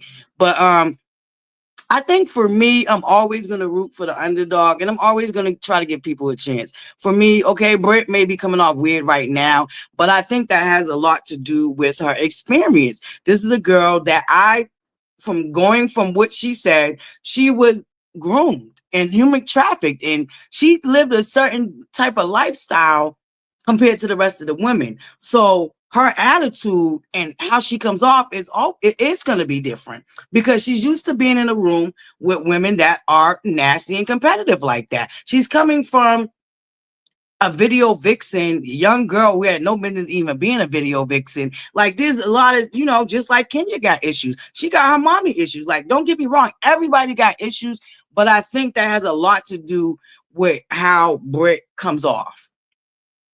Just like Kenya being not a girl's girl, being really nasty. I believe comes from her issues with her mother too. So I believe, and Did you I don't say know she if was do y'all really. groomed? Did you say she was groomed? Yeah, yeah, she was groomed. You're Can 17 you years speak old, on that a little more? Go ahead. being a video vixen. Do you know our adult mind don't finish developing until 25? She was absolutely groomed. She was absolutely groomed. Yeah, she was. Yeah. Where was her mom at? Where was her daddy at? That's what I want to know. Because her mom's very much a present force on this TV. That girl, you know that don't mean a god darn thing. Sometimes these little girls get caught up and they could, both parents, they can have a loving father and a loving mother. Okay. Like just, sometimes that don't even matter. And maybe they was hardworking and you know what they say, idle time is the devil's workshop. They couldn't be around her 24/7. At some point she had to separate from them and, be out there in the world by herself real quick. Britt gives me naive, very, very easily be manipulated. And I think what she's going through right now is still just trying to find herself. And when you've lived the type of lifestyle she's lived, you're always worried about how people look at you. And I think that's one of Britt's issues too. She is worried about how people look at her because of her past. So that's, I mean, y'all buttercups, y'all know I'll go a little deeper. Okay. Like I Okay, can give you Butterfly. Don't take offense to what I'm about to say. You should have been a lawyer. 100% 10 toes down. Would have been the best in the state. You hear me? Okay. wait a minute. Why would I be offended though? You sound just like Mama Butterfly. She tell me that Because all the I time. don't And know, do you? you know what I'm saying? Like, you really make a good argument for people. Like, if you really like somebody or you really like something, like, you make arguments and it's not like emotionally based. It'd be like, let me set the facts out for you. Like, you would, I'm telling you, Law and Order, if you was a lawyer on there, bye, you'd be the one they'd be like, Listen, yeah, I hope you don't get Butterfly because you lost the case. I just want to let you know. listen, you sound like Mama Butterfly. She swears she always said, I don't know why you wasn't a lawyer. And the crazy thing is when I was little, that was one of the things I wanted to do. I said either real estate, lawyer, fashion, or hair. Those are my four like career type of things I wanted to might possibly No, do. it's never too late. Know that. 'Cause I'm telling you. Okay. You be nothing to play with. They be shaking in their boots seeing you in that courtroom. They're like, oh, no, I'm sorry. They probably go to the person on the side real quick. I'm just letting you know right now. Okay, Butterfly gonna let it go. She gonna find a way to make you try to understand. Okay. I'm just saying, Buttercups. I'm just saying. Can we agree to give Britt a little bit more time before we just cancel her out? This is her first season. She's a young girl. Of course, she's not gonna act like some of the other women. They apparently are more seasoned, more established, all of that. They have all of that over that girl. And I think that could create an insecurity and an anxiety for her that causes her to act on impulse. Bam, there it is. I'm just saying, Buttercup. Sad baby doll said, hell no, no, no, no to the no. Oh, She wanted the jury. Buttercup. She's like, I'm not feeling it. I'm sorry, not today. No, right, sad baby doll said, nope. Look, I can just hear how she's saying it in my head. Nope. Portia acts like Brit. Y'all, listen, I ain't gonna do I ain't gonna do my boo poor now. Okay, I love me some Portia. I love people that's easygoing and don't take No, themselves too you do seriously. not. Now laugh You at like herself. Portia? Okay, yeah, I like Portia. Lady Raw. Oh, what happened to my boo, Lady Raw? Oh, there she goes. She's back. Yes, I No, like Portia, Portia. nice, nasty stuff. Portia's beautiful. Portia is fine, greatly built. But something is off with her when it comes to other women and letting them have their moment of shine. Like, she's a low key little hater. Told you now. This season so far, Portia is like, girl, what's going on? Because I didn't like what she did at Shamia's birthday party. Then I didn't like that whole situation where, oh, that's not you, that's Drew. Like there is something going on there with Shamia and Portia, and I really think so. It has more so to do with Portia and not so much Shamia. Now Portia, now listen, y'all, I can like you all I want. I could compartmentalize too. Portia is rubbing me the wrong way so far this season. But I do enjoy her YouTube. I enjoy her on YouTube. I ain't gonna hold you. I've been, I've subscribed. I've watched all her vlogs so far. Her mukbanging she got going on. Now, Portia's able to laugh at herself. I love somebody that, sometimes you just gotta laugh at yourself. Portia, I'm gonna say she Portia is hasn't a been missing mess. on them looks. Yeah, Portia's beautiful, but Portia ain't rap tight. And I love Portia. I am a Portia fan. I'm gonna tell you when I really started seeing Portia in a different light. when she got engaged to Simon. That kind of flipped and made me look at her a little closer. I think Portia's self absorbed and she has a hard time with embracing her friends and being true to her friends because she kind of just goes, she's a fly by night girl. And I believe that has a lot to do with the way she was raised. I believe that Diane raised her to be that girl to get it at any cost. And that's what she does. She don't care. She don't care who she runs over. She don't care whose feet she hurt, whose neck she has to clock in the, hit in the jugular or inside of the larynx and collapse their neck. She don't care. Long as she gets where she wants to go in life. I absolutely think there's some now I can agree with you with somewhat of that, and as far as her mother, because her mother gives me that she kind of that's how she kind of navigated through her adulthood. You know what I mean? Using what she got to get what she want. And it kind of backfired when it came to Portia's father, because from my understanding, he was already a married man, to her sister that she's really close with now, which is dope. But like that whole, yeah, her mother gives me, you know what I'm saying? Because the lineage that they come from, and for Portia to come off so uneducated as she does, it's like, what, like, girl, what was you like? How could you come from that type of lineage and this is what you produced? You know what I'm saying? Like, I feel bad for the grandfather. Or did he drop the ball? You know what I'm saying? Was he too busy trying to save the world and sacrificed the upbringing of his own kids? Because it's like, what is going on with Portia's mother? Portia's mother But, definitely gives me, but you know, I did what I, you know what I'm saying? right. But Diane was married to Jose, right? And she had two Oh, kids. And then they divorced and he married Lauren's mom. So I believe by him being out of the home, he just didn't give them the attention that he gave to Lauren. okay, that's what it was. And then when Portia went over there, she kind of felt weird because I think they explained their whole little situation, right? Right, right. And you notice you never see Portia's brother. He doesn't get on screen. He don't pop around. He don't want to be Oh, on. He don't brother. want no part of it. Huh? Hold up, I'm 4 years old. I did not know she had a brother. I'm today years old when I found out she got a brother.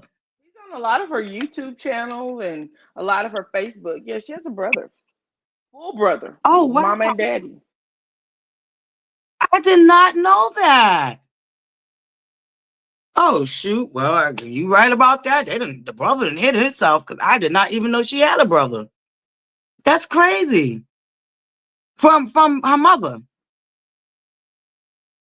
Yeah, same mom, same dad. His last name is, I think he's Hosea the third. Or I think he's the third. I'm not sure. But yeah, she has a brother by her mom. Wow. Well, he didn't even go on her reality show, did he? Excuse We've me. we've seen him, but I think it's like this like cameo appearances. He doesn't say anything. I think he was Right. at her wedding, Yeah. Spinoff? and Was when he she on was, her spinoff? I don't know if he was on the spinoff. I do know that when Cordell was on the show, he did appear one time.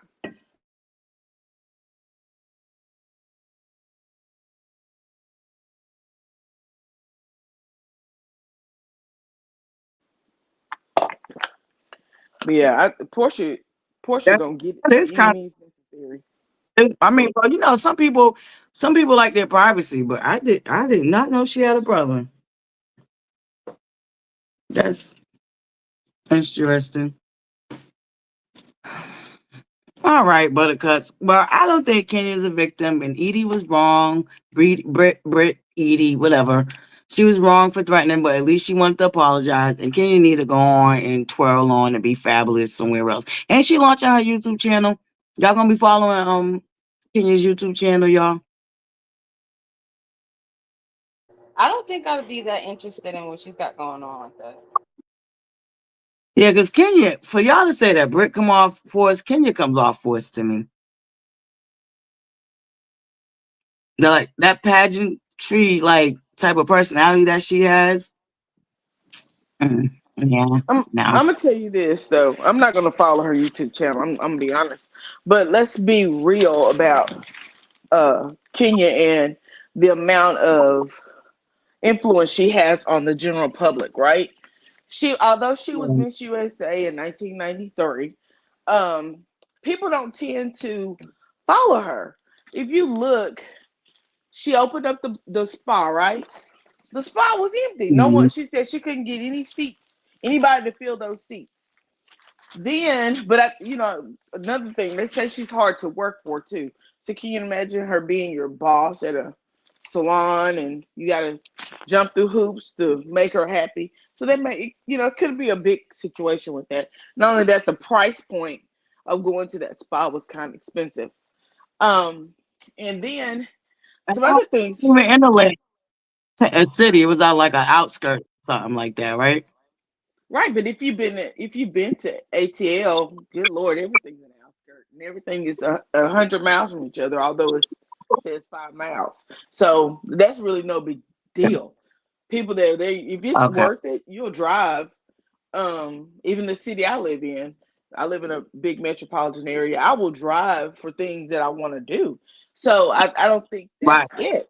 I just don't think she has a big influence. Even when she had her production company, when she first went on Atlanta, my husband goes, "Oh, she used to be Miss America. I got one of her movies, one of her DVDs." And he pulled out this DVD. I said, "This must have been straight from the production company to Blockbuster DVD. time." Yeah. And he said, Right. "Maybe so." Yeah.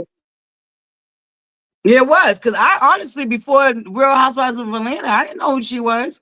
So you're right. Her influence ain't really that. Listen, I know who Vanessa Williams is. I did not know who Kenya was before Real Housewives of Atlanta. Me either. And Me, and I'm being honest. And I used to watch pageants. I guess after I got to be a big adult, or high school, I stopped watching. Right. That's all like you see, I know who Vanessa Williams is. I've never ever heard of Kenya, did not know nothing about her before Real Housewives of Atlanta. So I think you're right. The influence is not there. And she has a nasty attitude, y'all. Her personality is nasty. And I think that also what stops her brand too. Like people watched her on this show be nasty for years. You think they're gonna want somebody like that putting their hands over their head? I, Buttercups, not me. I agree. When it comes to laying hands and like what they call growing hands, like But she, that's not but the she's, demeanor some of those women have. but she's not even a cosmetologist. She wouldn't be doing your hair anyway. Someone else will be doing your hair. She just Okay, owns the shop. this is the So, truth. so she couldn't even get people in there to just come to the shop. Could you Well, imagine though her walking but around trying to touch focus some on people's head? now see, that's what she should have been focused on instead of exposing that young lady was her advertising and building some clientele. No, so let me stop. I digress. But see, that's what I'm talking about. And I really think it's because of Kenya's attitude, even though it would have been other people, but it's the fact that it's her shop. The money's going into her, basically going into her, our pocket. Not really her pocket, but it's going into her business and her brand. And some people, she just not Kenya's, I don't know. Like, I know she has a lot of, she does have fans, but obviously not enough to keep her afloat when it comes to her business. That's why I said she didn't pivot in the correct way when it came, her brand and business. Because let's not forget, before the hit kid, like you said, it was the workout DVD she was trying to compete with Phaedra with. You know what I mean? So it's like, I think all these women just, the only one that's real about her multitude of different jobs is Phaedra, okay? But they all be doing stuff to see what's gonna stick and run with it. That's why she was lying for years, talking about she ain't wear weave and stuff like that.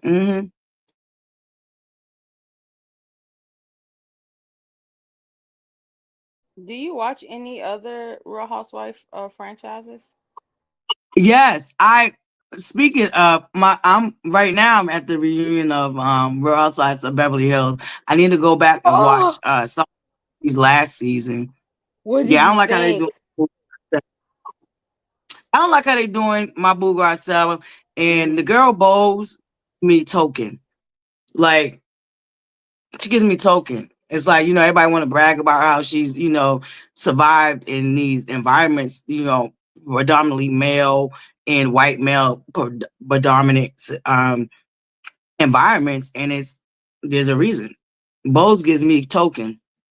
And I feel like she came on there because she wanted to make it clear that she wasn't what the fans try to accuse Garcelle of being and playing the race card and all that. Like we wasn't witnessing the micro aggressions that they had towards Garcelle with her first season and trying to literally Didn't they break yell at one of Garcelle. her babies, like curse her babies out, and then Yeah, gaslight her at the reunion?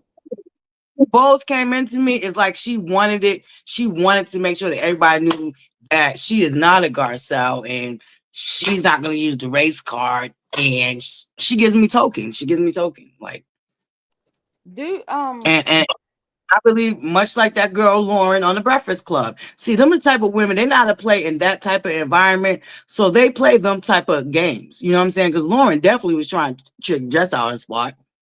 And I get the same vibe from Bose. She wanted to make sure that the fans didn't receive her in the way that they received Garcelle. But I feel like the women really did gravitate to Bose though, because they really did give her more energy than they did Garcelle. And I think the thing that irritated me most was Right. Sutton. Um, but I know like how I was raised, how certain people, not all white people, but white people that like to divide and conquer, they strategically do that time to time, so there won't be any type Yeah, of ally. So they'll make you feel like you're a part of them, and then once they get the person that they really want out, then you got a target on your back now. And that's why I that's what I'm can't waiting wait. for next season. I'm just about to say that. I can't wait to see how she gonna navigate them heifers next season. Because if she ain't seen anything, they don't all Erica, what's this one? Dorito Dorit, and Dorito and Kyle was all in an alliance. And now look how they done turned on each other. So it's like, okay, Bose, you think you got this? Okay, you think you like? Let's just keep it a buck too. Without Garcelle, you wouldn't even be sitting at the table. Okay, Garcelle was the very first woman yeah, of color minority that they had on there.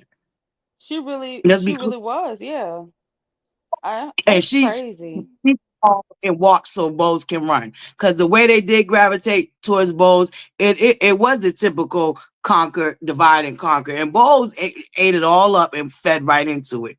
Because I believe that she did want to make sure, and she admitted to also watching Real Housewives of Beverly Hills before she got on there. So she very much so knew the type of backlash that Garcelle was getting and received from the time that she started on that franchise. That's why I said I think it was a mental note to her to make sure that she comes off that she tried to come off as that she's the more reasonable black girl. You know what I'm saying? She better be ready. But I will say this, Sutton, the way that she treated Garcelle, I feel like Garcelle gave her devotion she did not deserve. And I feel like Sutton is nobody's real friend. I think that she just really wants to be friends with Kathy and Kyle because of status. Like to be able to say that she's friends with someone that's of that caliber. You know what I'm saying? I don't I Well, don't know. I Kathy don't anyway, just caliber by association because it's really Kathy. yeah, Because it is. Kathy, But she's still trying to beat up Kyle's butt though. she does, but that's the proximity to Kathy. Because But her and Kathy with talk. you gotta like her sister. You know what I'm saying? Even though they have their own contention amongst each other, they still operate as one when it comes to outsiders. And even with Kyle, I feel like it's still the proximity to Kathy because Kathy has married into the Rothschild. And if you don't know who the Rothschild are, I don't know what to tell you. Oh, baby, that's But money. That's money. but That's what? American royalty, basically. That's Rothschilds it. and who else? Royalty because they have a lot to do with the money in the banking industry. And they listen. So you know what I mean? Hey, passion baby, salutations, buttercup. So I feel like that's where um what's her name? Sutton's coming in there. And I was disappointed in Sutton too. I was Yeah. disappointed in Sutton. And I feel like there was times that she could have spoke up and she didn't. Yeah, I'm just like, what is wrong with you? You're going up for somebody who, at any opportunity to be on the other side, she chooses to be so. And even with the people that she's at odds at, technically, she's going up for them more than she's going up for you. And you're throwing away the friend that actually is your friend. I don't know. It's just Right. it was, but she's gonna learn too, though. I feel like I'm happy Garcelle walked away from the show because it's the F around and find out season going to be next season, and I think Sutton is gonna Right. it's gonna be as clear as day four where she really stands. Right. Because them women really don't like Sutton. And I do think they are jealous of Sutton's money, especially Dorit. Yeah, I didn't know Dorit was living above her means as bad as she was. I don't think, and see, that's what Sutton was trying to tell her because I don't think Dorit realized she was living above her means as much as she was. I believe she knew she was living a tad bit above it, but she didn't realize how above it she was living on it too. So I do believe, yeah, the baby. That's why I said, listen, I'm to you all the time. I definitely got champagne taste, but I know that I got to be a budget, so I'm not a finagle a bagel. Okay, I'm not gonna spend champagne money. You know what I'm saying? Well, you're the And I smart and one I in the do. end after what we heard about with those purses and Yeah. stuff. So Huh? you're the smart one in the end because what we've heard about Yep. those purses and everything and how they're manufactured. So people Right. wasting their money on something that a person who's smarter buying for cheaper and the same quality stuff.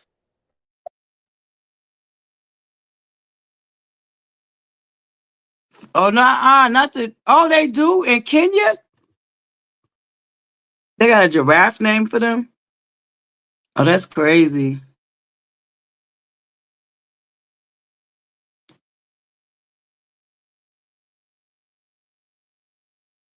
She was. Son was definitely like a deer in headlights. And that was real disappointing, because I don't think Sutton. Yeah, that's crazy. Are they originally from Africa though? Even then, they're not really from Africa. They're probably like from Sweden or something, or the Danish that trade in that area. That's what I'm like. Are they originally from Africa? I know they see because I watched that thing. I forgot where they said they originally from. Where the father was originally from. Oh, you think they might be like what, whitewashed or something? Because I know they said something about. Well, this is a conspiracy, and I don't want to take away from the conversation, but they said like Queen Elizabeth, the original one, was actually a black woman. You know what? I can believe that because I'm gonna tell you right now. If y'all ain't been paying attention, Russia has been dropping a lot of tea, y'all. Well, yeah, with their Mary, everybody know Madonna, aka Mary, is a black woman. Mm-hmm. But for some Russia been reason, it's dropping. like it's a surprise in America and other countries that's been whitewashed. Because, like you say, they've gotten rid of so much artifacts or they've hidden them, so where people don't know. Right, just like they whitewashed cowboys. Do you know the real Yeah, original cowboys were black, right? And they was from Africa. and think about it though. That's a derogatory term back then. It makes sense for them have been called that, and for them to turn around and try to take that name and make it into their own. Because they were trying to make it Yeah, into an insult. Oh, there goes the cowboys, because they hate calling black men men. So, boy. Yep. and my papa told me that's like the best. That was the best rodeo guys, like bull riding. Black men really dominated that. There's a lot of things that I talk about it with my husband sometimes. Like I just wish, I don't know. We're not. We're more than entertainers because we're very intelligent people.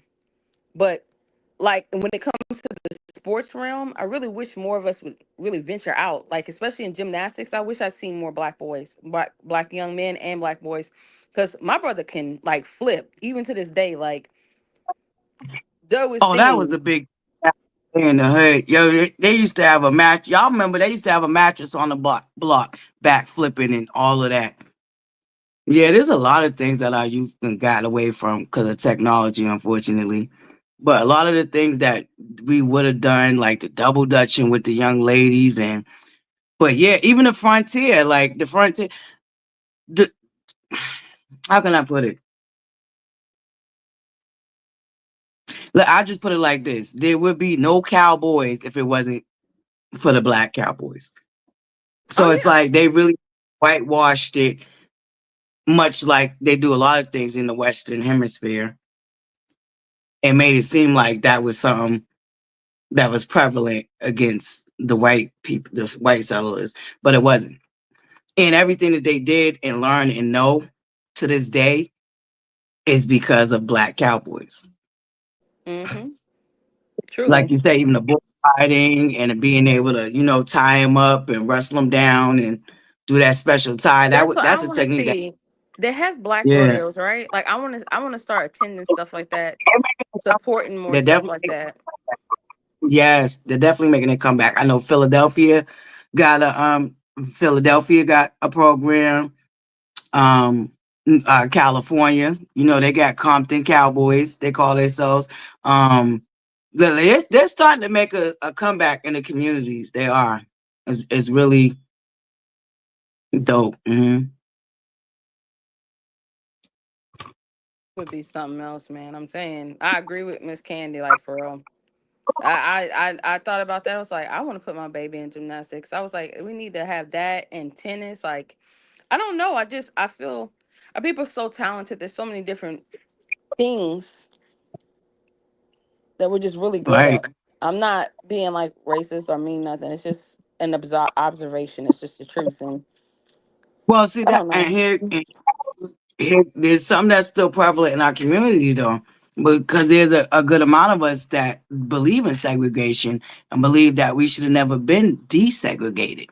And because we've fought so much for a seat at a table that we never belonged at, that's what technically destroyed our community. Because when we stuck to ourselves and really poured into ourselves, we thrived Yep, more. self preservation, and I So feel like there are black people that believe that we should have never been desegregated. something Hmm. butterfly. I was in I remember hearing that take when I was in high school. I was living in Florida, and in the mornings we would listen to something called channel one news. And I remember there was a older black gentleman that was like, I want segregation to come back. It was when we were doing the best, we were thriving, we were doing the most. And at first I took an offense to it. But as I got older and I realized, seeing certain news segments where teachers were deliberately only expecting certain grades from certain students. So that calculates in my mind, if you're expecting a C out of me, you're only going to give me C work. You're not going to try to see the best that I can do. And that's deliberately sabotaging that education of that child, and you're not giving them all that you have. So I thought to myself, I was like, did we really do ourselves a favor, or did we make it easier for us to be in a situation that wasn't favorable for us? Because I feel like if we were left to our own devices, if we did have to spend only, and I hate to say this, but the money that the black people put into the economy, I believe is either in the billions or the trillions. If we were forced to only buy from each other, we would build an economy within ourselves that we wouldn't have to be dependent on, or a country that don't really care for us. We'd be able to have our stuff backed by us and actually it be legit. You know what I mean? Like I hate to say that, but he don't Why sound. they The older I get, he doesn't sound crazy in what he was saying. That's all I'm saying. right? And herein lies some of the truth. Because I was just talking about this the other day, how they took trades out of our school and stuff like that. Do you know that our community really thrived when our black men could really self-employ themselves? They could build somebody's porch, they could mow a lawn, you know what I'm saying, they could fix somebody's light fixture. Like, these things was important to the black men in our community thriving and striving when they couldn't obtain the jobs and the stuff in, the whitewash communities.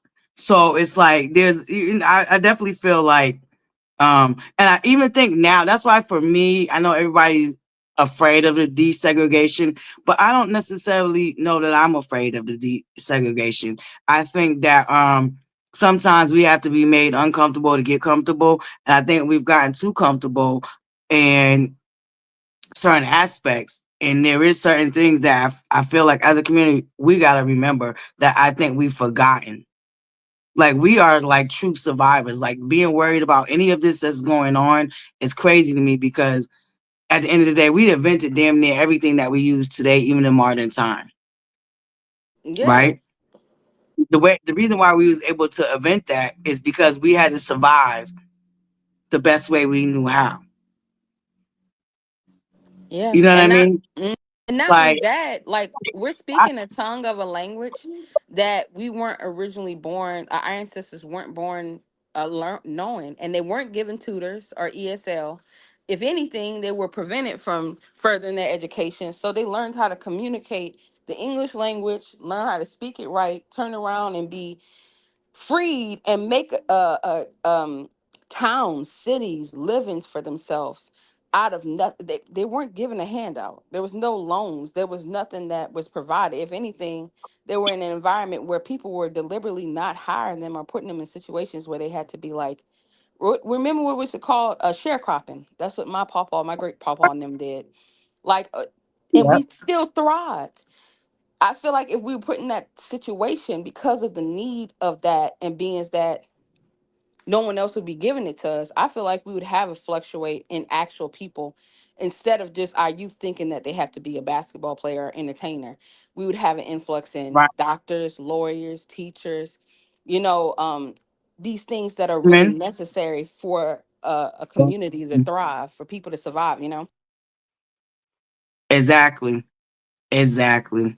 Absolutely agree with that. That's why I'm like, I don't know if I'm so worried about the resegregation of it all. If anything, they'll be sick because their money's going to be depleted. And once they realize that's the reason why we got the right to sit in the front of the bus now. It's because we took away the money that was making it to where the bus industry was even existing. When we weren't riding no Right. more, they couldn't have any jobs to be racist in. So they were like, I'll give them the seats because if not, we're going to be destitute and we're not going to have anything. Our dollar speaks Right. louder than any type of protest that we could take to the streets and do. If we implant into ourselves, yeah, we'll have a Black Wall Street, but we won't have the end product because we know how to protect ourselves. If anything, we do need to learn how to unify. I was telling my husband, like, if there was a race war that was to occur, right, God forbid, I wouldn't want that to happen. But if in the circumstance that we actually were to succeed and defeat them, right, we would have to then face each other. We need to build our country, we need to Right. build our community back, and we need to solidify our bond with one another. Because if not, we're not getting That's anywhere. why I said, and see, that's why I feel like I'm not afraid of the segregation again because I feel like that is going to be a part of having to really go in and do the work so we can be more unified.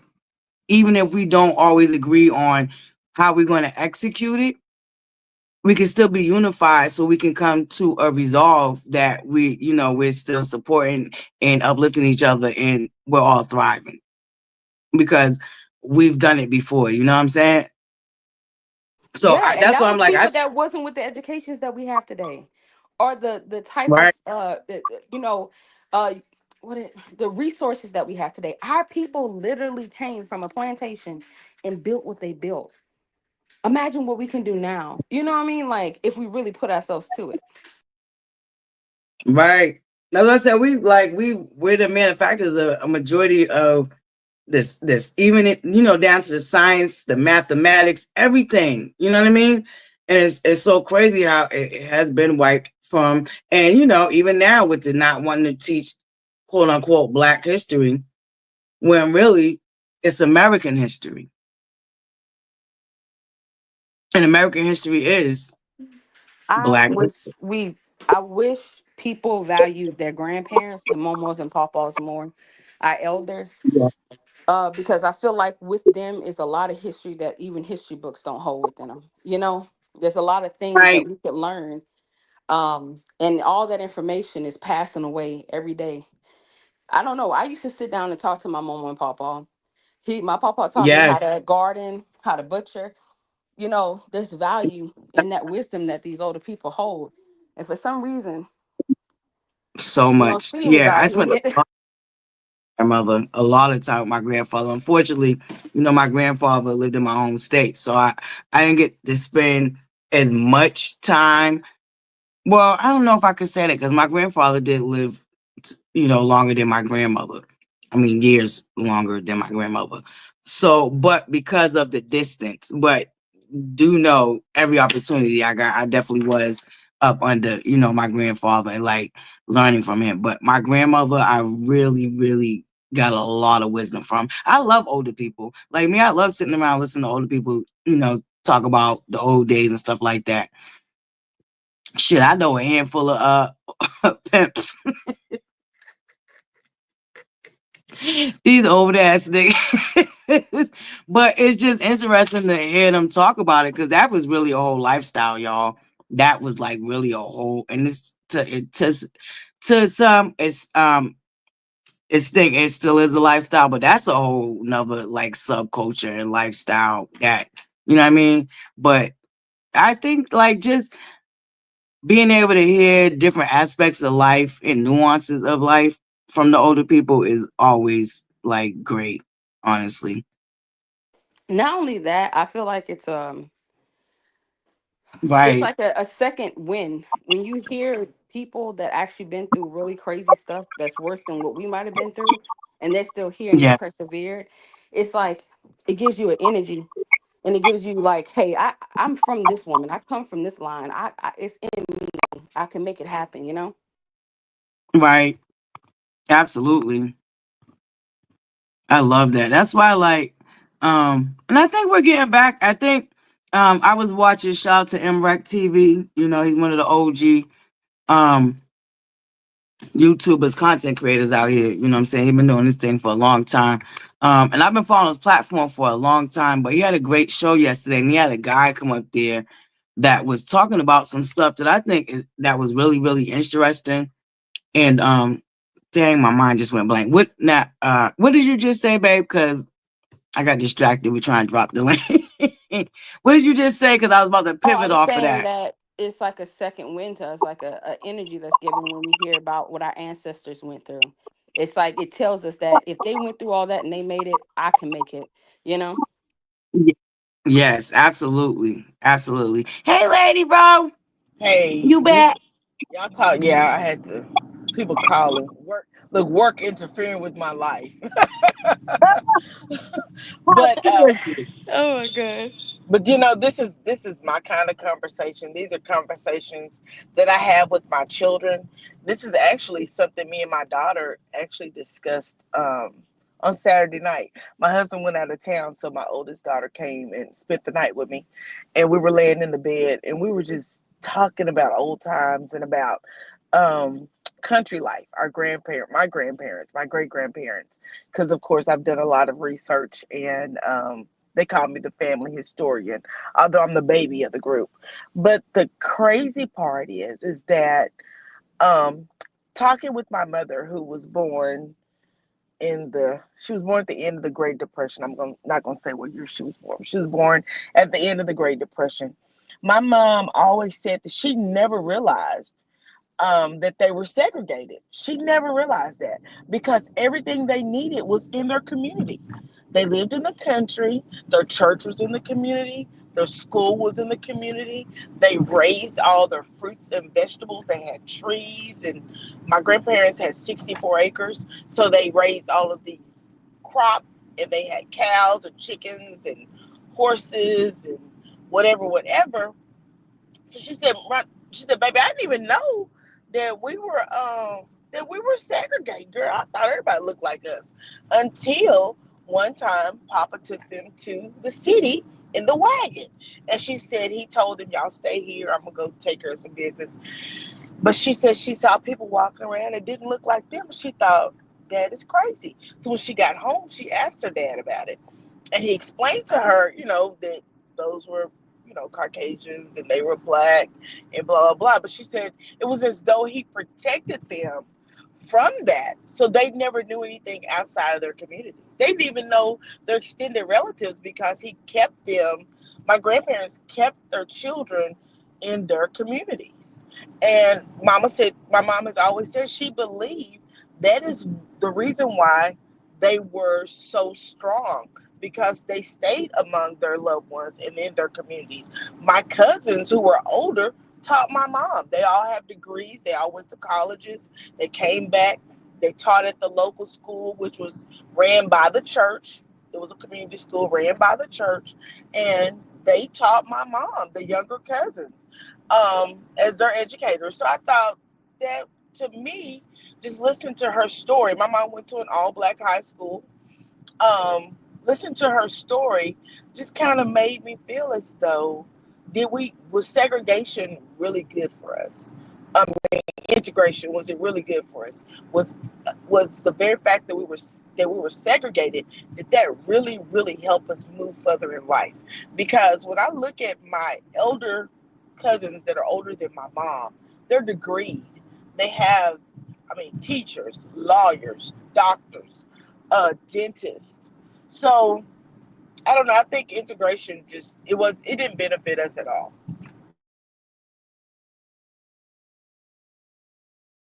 Yeah, and see, I can absolutely believe you because remember they say that it's kind of reversed on how your mother felt like they never knew that they was she never knew that there was any type of racism or anything outside of her community. Is it kind of speaks to when they said that the slaves didn't even know that they were slaves and didn't know that they was free type of, you see what I'm saying? When you're so used to living in and being around, you don't even realize, that's like fixing something you didn't even realize was broke. What Right, I'm saying? So that's how I think that your mother didn't even realize that. You know what I mean?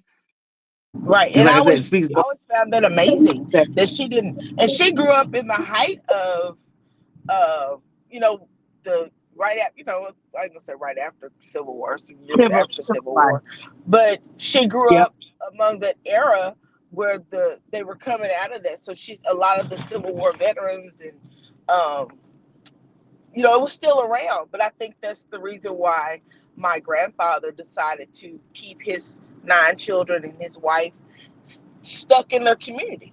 Right? They didn't go outside their community, a little rural town in Arkansas, and they just decided they would just stay among those who loved them, and they did, and they thrived. They thrived. When one didn't have, the other one had. My mom often would Right. talk about a year that they had a great harvest of potatoes. And she said that grandmother fixed potatoes every way she could think to make potatoes. So she said she told her one night, she said it was winter. She said, Mama, I am so tired of eating potatoes. And but they called my mom sister. Sister, this is all we have to eat.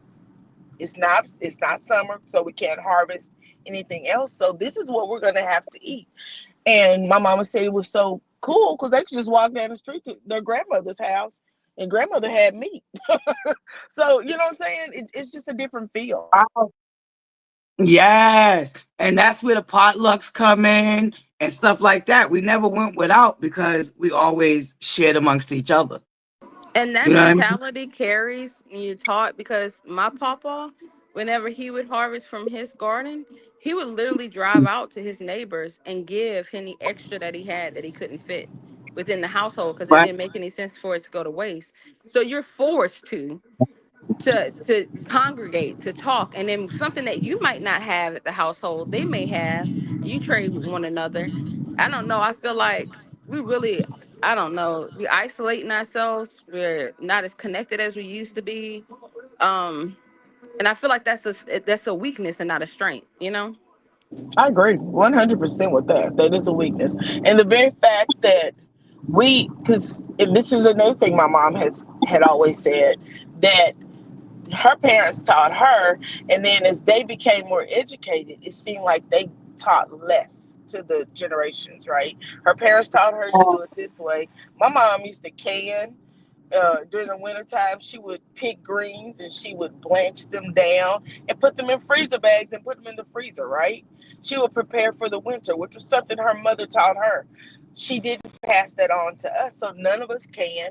Now I have done preserves, pear preserves, but I did it using a recipe. It wasn't my mom's, but I wish that was something that I had learned from her. And by the time I thought about it, my mom was way up in age, so I couldn't. She couldn't remember to tell me what she would put in things. My mom would make pickles.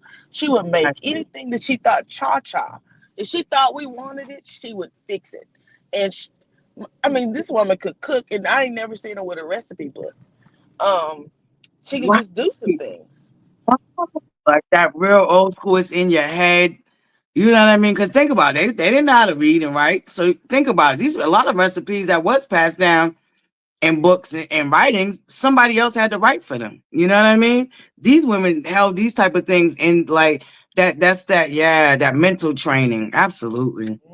And you Listen, I know, wish AK. that sounds like a blessing that you lived in that you were like you grew up in that type of household. That's nice. it was a blessing. And a few years ago, my cousin, one of my older cousins, like I said, I'm the baby of a long lineage of people, right? My oldest cousin was the age of my mom, and this is her niece. And the crazy part is that my grandparents, they they could read and write, so this that was not their story, but my cousin blessed me with letters that were written. My grandmother died. My mom's mom died in 1950. And my cousin blessed me with letters that my grandmother wrote to my aunt. And she said, baby, I don't want this to die among us. And I know you love history and you love our family. And I know that if I give them to you, you'll take good care of them. When I received that in the mail, I set it in my mailbox and boo-hooed because she thought enough of me to pass that on. I never met my grandmother, never met my grandfather, but I hold letters that have the words, paper that they wrote on.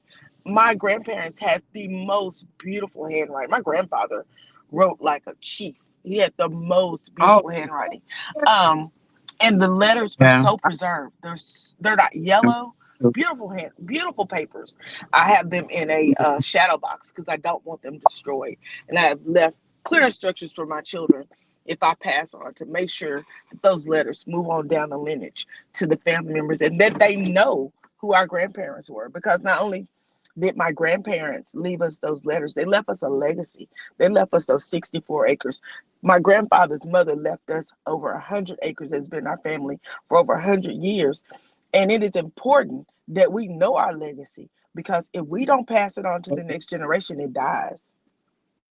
It You does. are That's a blessing. Your family, like I literally was talking about this with my husband today. I said if no, yesterday I was watching Mufasa, y'all. I have letters from your freaking like people don't understand every step that we take, every move that we make. It is a path that we're paving for those that are not even here, that are coming from the lines after, there's so much importance in that past. There's so much importance in that history. And like how you said, the fact that you have that family history, that I hope they forever see the value in those letters. They see the just my grandparents was in a time where they couldn't majority of people couldn't read or write, black or white, because not everybody was educated. Right, right. And here they were writing these things and doing this. It's like that's in me. That is in me.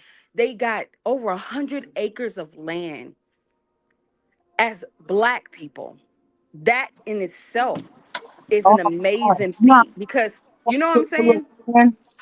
no, I so many of them walked away and said a good household didn't even realize that it was their land. You know what I mean? I mean, yeah, the way Yeah, for they them were to been know able to. that though, and to hold that land and keep that land, to me, I feel like there's nothing that we can't do, but we have to see the value within ourselves. I literally always find issue with us complaining about people not accepting us or people not giving us an Oscar or a Grammy, things like that. I'm giving that example because in a way, you're saying your value lies within their opinion of you, and if they think that you're worthy of those things, Why not seek within Right. your own community, building something to where you show that appreciation and you're satisfied with that appreciation because you appreciate who you are and where you come from, instead of seeking validation outside of other communities. And I feel like that's what stifles us as well from being as good as who we could be,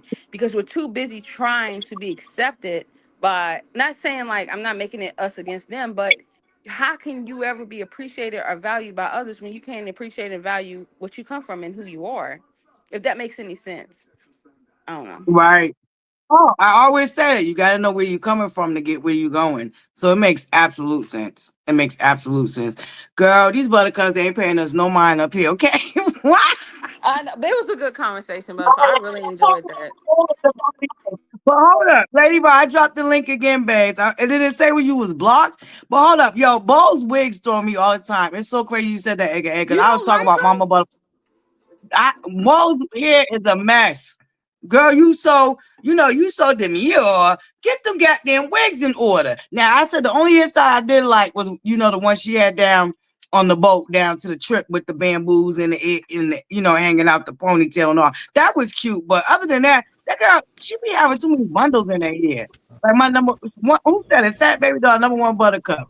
One of them said we got to call her bundles. Listen, okay, y'all down there dragging. I'm trying to keep up with both conversations because I'm like, I'm laughing with them about bowls, and then I'm like, yeah, this is good. This is good stuff up here Look too. what she just said. She said, not us going back and forth dragging reality stars and talking about the resilience of our people. Okay. A multifaceted conversation. Listen, this is how we get down to the butterflies corner. A whole mess, but listen, it's beautiful. I'm in the chat. I'm trying to highlight and keep up with our conversation too. I'm like, dang it. It's just a mess, okay? Buttercups, y'all a mess, but we get ready to get up out of here, Buttercups. I gotta come back. Shout out to my members.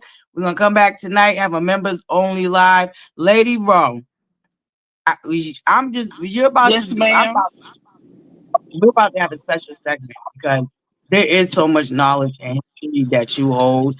I would love to talk about that because, like I said, because our history is being wiped out, I think that if we can dedicate a little bit of our platforms that we may have to maybe keeping some of that history alive. So I would love, and this is how we kept it alive, back in the day, oral. That's right. That's where folks. Old Bibles, old Bibles. My dad's mother, she wrote stuff in her Bible. That was the only way I could Yeah, do her ancestry because she was an only child, and she was gone before I was born as well. yes, and you're right because my grandmother, she had a dream about my oldest son before I had him, and she wrote it down in the back of a Bible. This Bible she gave me, No, and he came butterfly, out. I know you cry. Listen, I still have this Bible to this day. And then she wrote some other mess on my Bible with some numbers, but that's what they used to write stuff down in their Bible. She wrote the Psalms. She wanted me to read morning and night, like in the dream she had about my oldest. He came out looking exactly how she seen him in her dream, and she didn't get to live to see him be that age that she dreamed about him. Oh wow, So yeah, that's yeah, amazing. yeah, It's amazing. yeah. So wait, bro, I we're would gonna have to do a special for I would oral history. definitely love to Yes. do that. I have a friend, my mom, one of my mom's friend, who told us the story about how her dad shared crop for a piece of property that he thought he would get, and the people actually came and kicked him off the land after the owner died. And then when I tell you Yep. I got stories for days, I got stories for days. Doing research ain't for the weak at heart because you see all kinds of stuff, history that you would never know existed. You see it because if it's documented, there's no erasing it. So that's why I don't understand why this administration is trying to change Black history. We're not going nowhere. We're here to stay. Right. And that's why I said it's so important. It's giving me that we're returning, what I'm saying, what they say, how's that saying go? It's basically back reverse. We're returning back to the old. We're going to have to rely on a lot of the old ways that we survived in the past in this new era, and that's why I feel like it's important that we do like that oral history and just sharing that stuff. Lady Butterfly. Roll, and yes, and I'm sorry, just and saying, I wanted to ask you this. I know you said for your membership and stuff like that. I'm gonna get yeah, me one because I wanna listen to those lives as well. But I wanted to ask, do you think I know y'all was talking about oral history? Do you think y'all could ever have people come on and interview with them, or even have some people like how Miss Lady Rowe was talking about how her mom would can, like possibly people showing how to do that type of stuff, like within our communities yeah. that know how to do it and highlight them, like how you do with the other shops or the other pages, and that could be a way for. Oh, that's an excellent idea. Just saying, I actually love that, Lady Roll. What do you think about that? I love that Yeah, idea I think. too. I love that idea. Yeah. But here's the issue though. Finding finding some older women that can do it. Yes. Well, you know what, Buttercups? That's where we gonna have to. And since the weather's breaking, we're gonna be doing a lot more of our, reporting from the street team. Street from the streets of the bean. Reporting from the streets of the bean. Listen, so we're gonna be doing a lot of more. And y'all see how y'all even seen when we was on our way to the parade. I met that lady, and you just me approaching her, and how she just opened up from there. And that's pretty much how things happen. But there's senior citizen daycare, well they call them daycares, but where they take the seniors. I could start volunteering there, and we could definitely start trying to do like oral um history lessons with them and stuff like that. But I think that's a great idea to have them come and teach us to get back into doing them things. Because, like, we're working on our garden and growing our vegetables. So I think we'll be actually going to learn how to harvest them and stuff. So yeah, yeah. See, Buttercup, that's what I'm talking about. Glowing and growing. This is why I love my tribe. We're You know, always finding new like, they're things to get also into. I they're love that. also older ladies on YouTube who actually do those things. We may be able to collab with one of them. Yes. Yes. That's a good Yeah, idea. absolutely. That is a good idea. All right, I'm gonna have to put my mod squad to some work. So they're gonna have to help me research these different content creators, and the girl gonna reach out. I'm getting better. Like I was real nervous about reaching out to people, you know, but I think I'm getting a little bit more comfortable with it as it goes, as I reach out to more and different people. So I think I'm getting used to the next level of where we're at with our platform. So because I ain't gonna hold you, I was real nervous about reaching out to people because I'm coming from somebody that's from the outside looking, and it's like they probably get 1,000 inboxes and emails a day. But I'm learning that just go ahead and take that leap of faith. And so far, the couple of people that I have reached out to, I have gotten replies from, and they've been real down to earth, nothing crazy. And of course, I make sure I come off respectful and not too intrusive and stuff like that. So I'm really excited about that. So I'm gonna see if my mod squad can help me just find some names, and I will go and further do the research and reach out to them. Glowing and growing, all 2025. Boop, boop, I boop. love So it. yes, I but love it. yes. Um, just saying, are you on Instagram?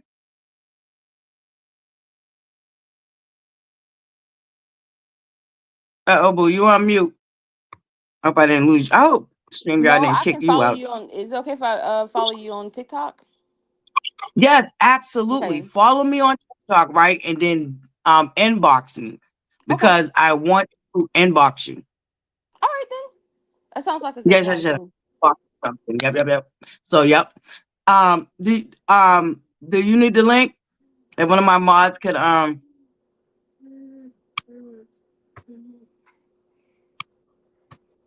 yes. Oh, yes.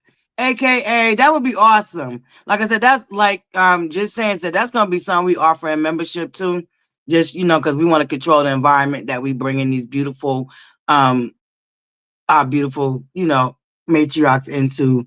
I don't want no craziness going on. So that definitely gonna be something we probably offer a membership. Yes, aka we would love to hear baby doll. I mean doll baby. I don't know why I keep wanting her to be baby doll. Sorry. I'm sorry, Auntie doll baby. I'm sorry. I'm gonna get it right. Please charge it to my head and not my heart. But that would be awesome. The twins, yes. I know they probably got some real awesome stories. Thank you, Mom. Thank I'm, you. I'm gonna step down because I know Yeah. you're getting ready to close out. So I'm gonna step down into the chat. Thank you, Lady Rose. You're Thank you welcome. so much. And I look forward. So me and Lady Rose gonna start working on that oral segment. And it probably, like I said, most likely it's gonna be something that we offer in membership, Buttercup, because I want to make sure I protect any and everybody that I bring to my platform. And and y'all know we got a lot going on down here sometimes to the butterfly corner. So some things is just, we're gonna have to move to the membership, Buttercups. We're gonna have to move to the memberships. But thank you guys. This was another great morning table talk. Just saying, did you get the link, Buttercup? Yes, Thank I you. did. I just added you. Okay, yay. Okay, don't forget to DM me so I know it's you, because I don't know, your name is probably different on TikTok. So Okay. just make sure I know it's you. All right, Okay. Buttercups. Yeah, we're gonna get up out of here, okay? And my members, I will see y'all later on this evening for our first members only live. And we will be celebrating my beautiful Kashara's Kitchen. Yes, Kashara's Kitchen has reached an awesome milestone in her life, and we want to celebrate her. Okay. So, my membership buttercups, y'all get ready to come and have a good time. We're just going to hang out, pretty much do what we did this morning. Just hang out, chit chat, talk about different stuff. And we're going to try to get this planning for our 24 extravaganza. Okay. We're going to try to get this planning done for that. All right, Buttercups. And I'm thinking we might do it for Mother's Day, our 24-hour extravaganza. I don't know, Buttercups. Members, we'll talk about it tonight. Y'all let me know. So we need to start getting, boots to the ground and planning that out so we can get that done. Because I want to make sure that we still do that, Buttercups. Shout out to us continuing to glow and grow. I want to thank everybody for joining us this morning. I hope y'all have a wonderful, wonderful Wednesday. Wet Wednesdays. There go my Buttercup. Y'all make sure y'all are following her on TikTok and YouTube. And we will be celebrating her down to the memberships today. All right, Buttercups. So y'all make sure y'all are there. I'm gonna figure out. I'm not sure exactly how I gotta. I gotta figure out how I go into members so I can set up the live so it can be only members and all of that. Yep, Tuesday. Thank you. Why do I keep wanting to be Wednesday, y'all? Oh, okay, Buttercups. I need another cup of coffee. Why do I keep wanting to be freaking Wednesday? Just boop, boop. Beat me in the head. Okay? Beat me in the head. But anyway, Buttercups, Tuesday. Today is Tuesday. So y'all have a terrific Tuesday, all right? Tickle me, terrific Taco Tuesday. I don't know why I wanted to be a Wednesday. Okay. But yes, y'all have a terrific Taco Tickle Me Tuesday. All right, Buttercups. And to my members, I'll see y'all later on this evening for our first members only live. Buttercups, thank you for joining me for another great morning table talks down to the butterflies corner. Don't forget, there's any topic, any subject that y'all want us to talk about. Don't forget, you can always email me and we will talk about it down here to the butterflies corner, y'all. Y'all let me know the subjects y'all want to talk about. Y'all know we're open to it. So don't forget that. All right. We're always open for anything, constructive criticism and all that good stuff. All right. I love y'all, Buttercups. Y'all enjoy the rest of y'all Tuesday, members. I'll see y'all tonight. And make sure y'all stay what? On y'all square and keep your head on the swivel. All right, Buttercups. Stay on y'all square and keep your head on the swivel. And remember to what? Smile. And the world smiles with you. All right, Buttercups. It's the most simplest kindness gesture that you can offer anybody. And it's a universal language. All right, Buttercups. It don't matter what country you come from. Hey, Trainer Boo. Salutations, Buttercup. What country you come from, what language you speak. everybody understands a smile. All right. So y'all enjoy the rest of y'all Tuesday. Members, I'll see y'all later on tonight.